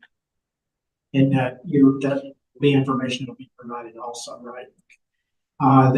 So some of the other things that you proposed in the handout we see, I just wondered how many of those are ones that might be private and public partners. Any of those?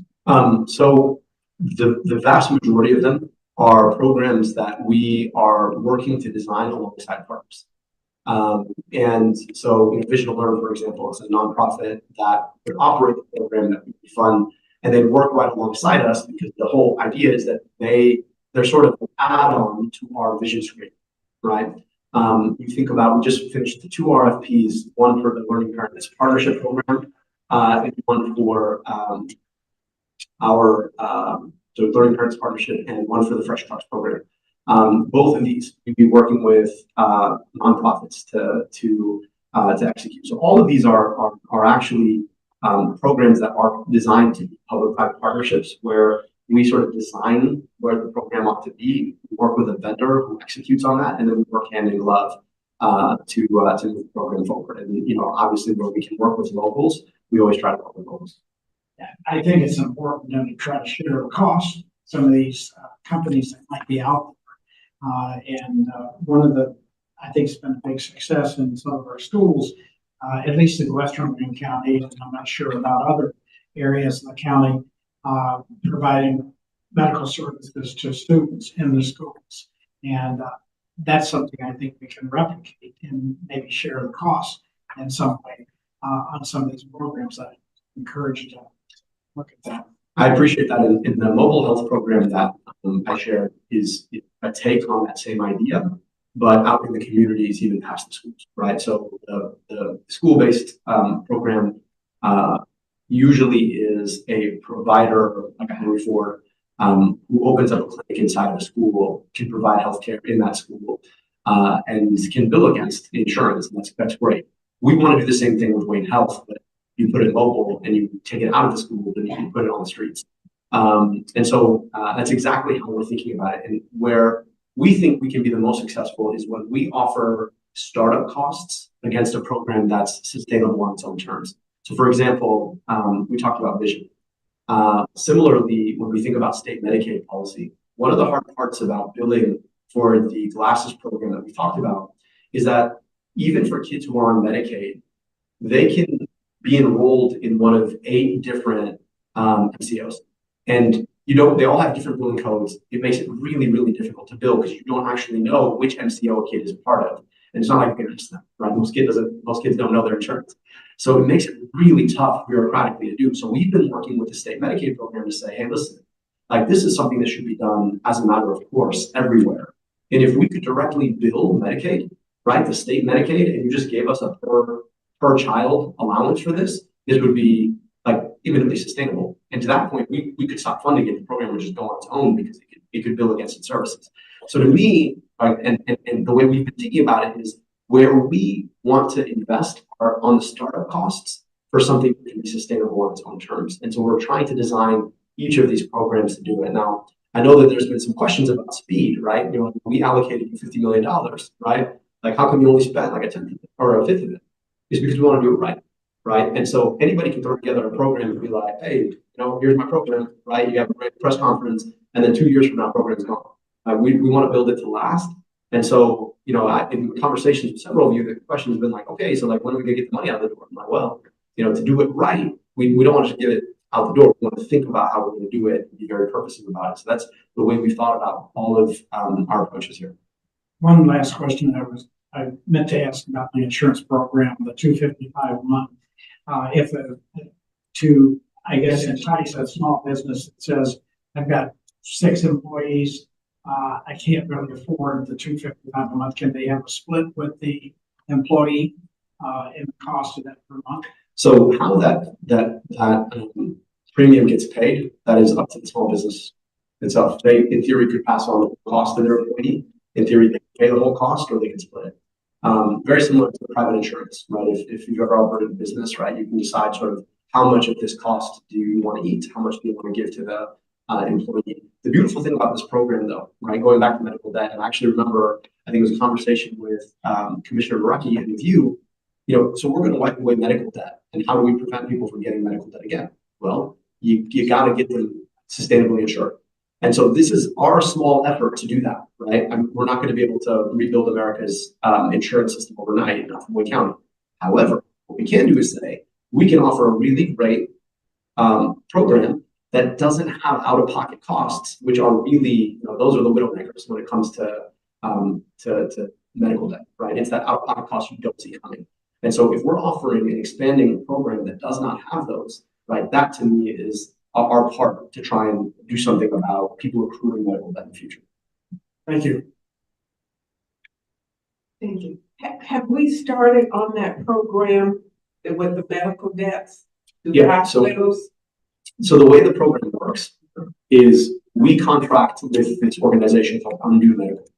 Undo Medical then reaches out on our behalf to all of the providers in the county. Then they have to enter in a contract where they, in effect, leverage our funds to buy that outstanding medical debt, and they usually buy it for about a penny on the dollar. Okay, that process of entering into contracts takes a little bit of time. We know for sure, and we've been driving them. I've had conversations with the CEO of Undo Medical that they work nationally.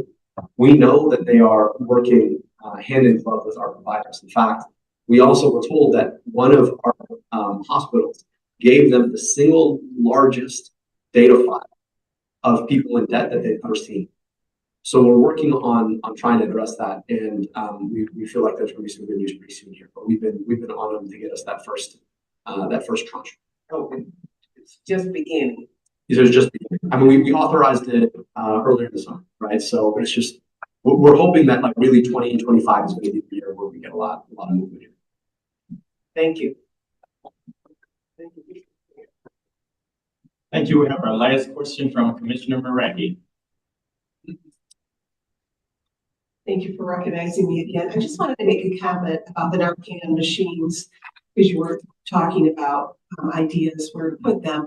I think originally I said I don't want to be any part of the decision making, and that my mayors and township supervisors should completely be the ones. And if they're not responding to you, or you need to talk to them more, and I can, because I know some of them are really in favor of this, just let me know. But I don't want to have any decision making. Yeah. We'll be knocking on the door. Okay, thank you. Thank you again for your presentation today, and I'd like to ask whether or not you have any closing remarks. Yes, just one closing remark. Kamal Kepru, Finance Director for the department. I want to let the commissioners know that we have heard you about sustainability. I want to let you know we're working on that. We have our own internal committee, our own financial task force, and that's one of the tasks. We're looking at putting a 5-year plan together. So I want to let you know I've heard that concern. I'm very sensitive about it. My MMP leadership has mentioned that to me also. So we have a multiple approach. So as we work internally, we keep you up to date, but also I'll be setting meetings with my financial leadership. So we got many ways to sound the alarm. So it's on our mind. Thank you. And just want to say that, everything you've seen here and the work that we've done, it takes a lot of people, a lot of effort and time. We have some leadership from the department here. So if you're HHVS, if you guys can just stand up quickly. Just want to say thank you all for your work and your leadership and the finance team. And the finance team. Okay. But it takes a lot of folks going in the same direction. And as you all well know, so really just grateful for the team and grateful to you for your support. Thank you. And thank you as well.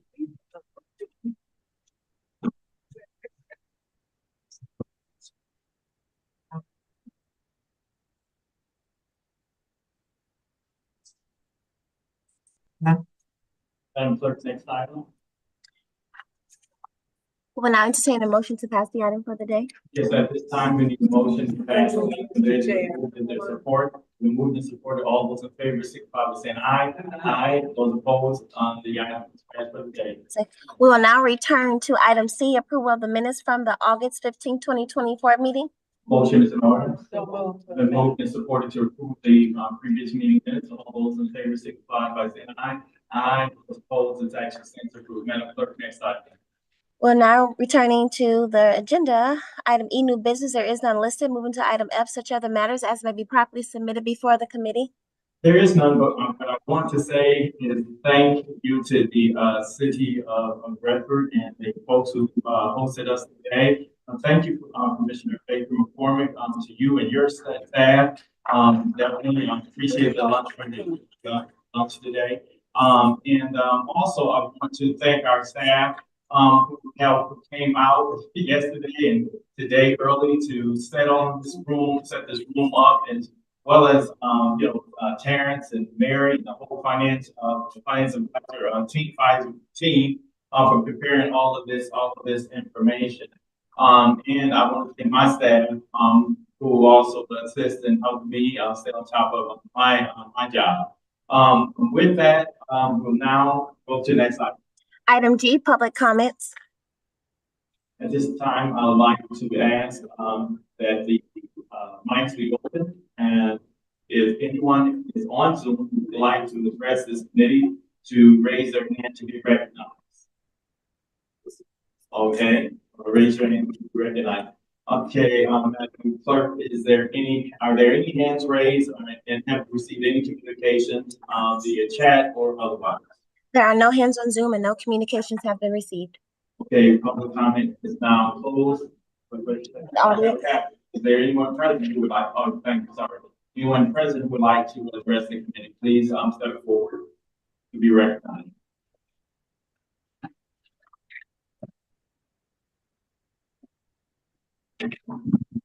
Yes, please, state, yes, so please state your name and you have 2 minutes. Brian, my wife Pat, and we're not here anything about all the budgets that have taken place. We attended numerous meetings here in Redford about our roads, so that's what we're here about.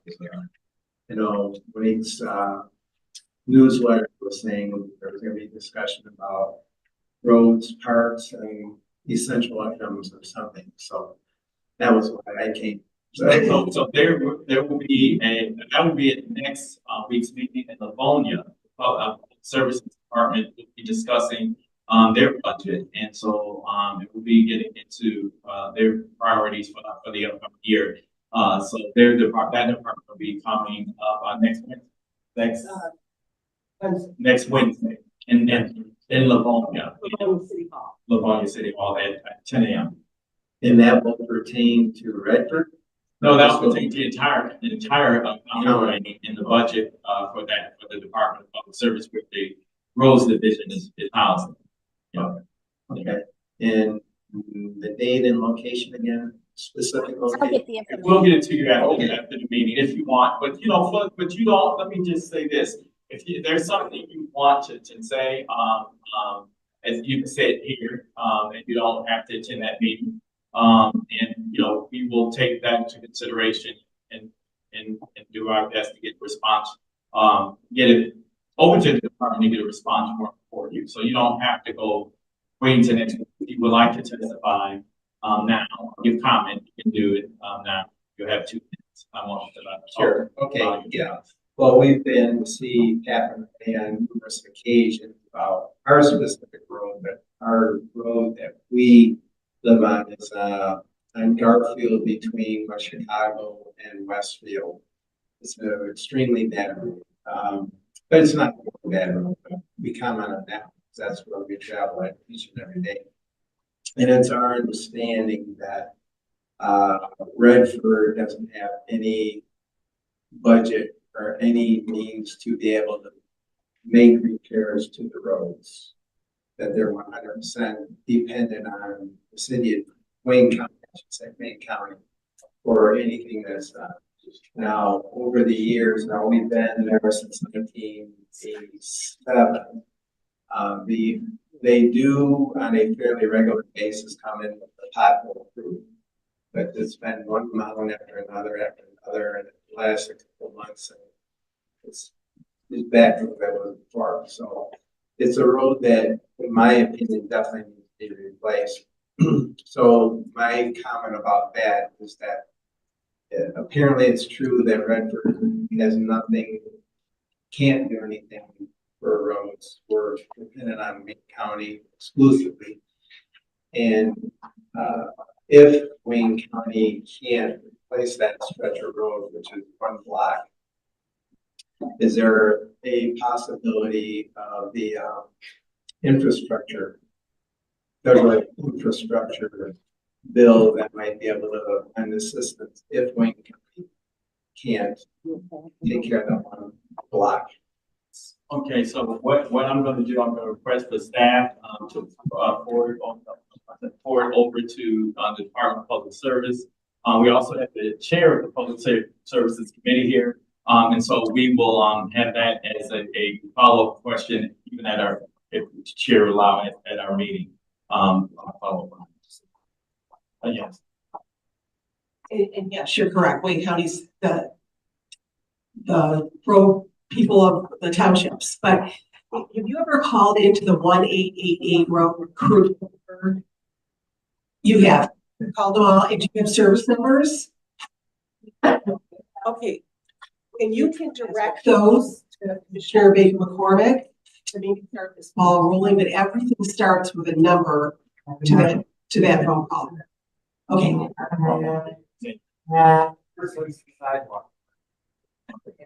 I said the roads are way worse than the sidewalks. So, They said our biggest concern is the roads, not the sidewalks. They said it's a hazard to have people walking on the sidewalks.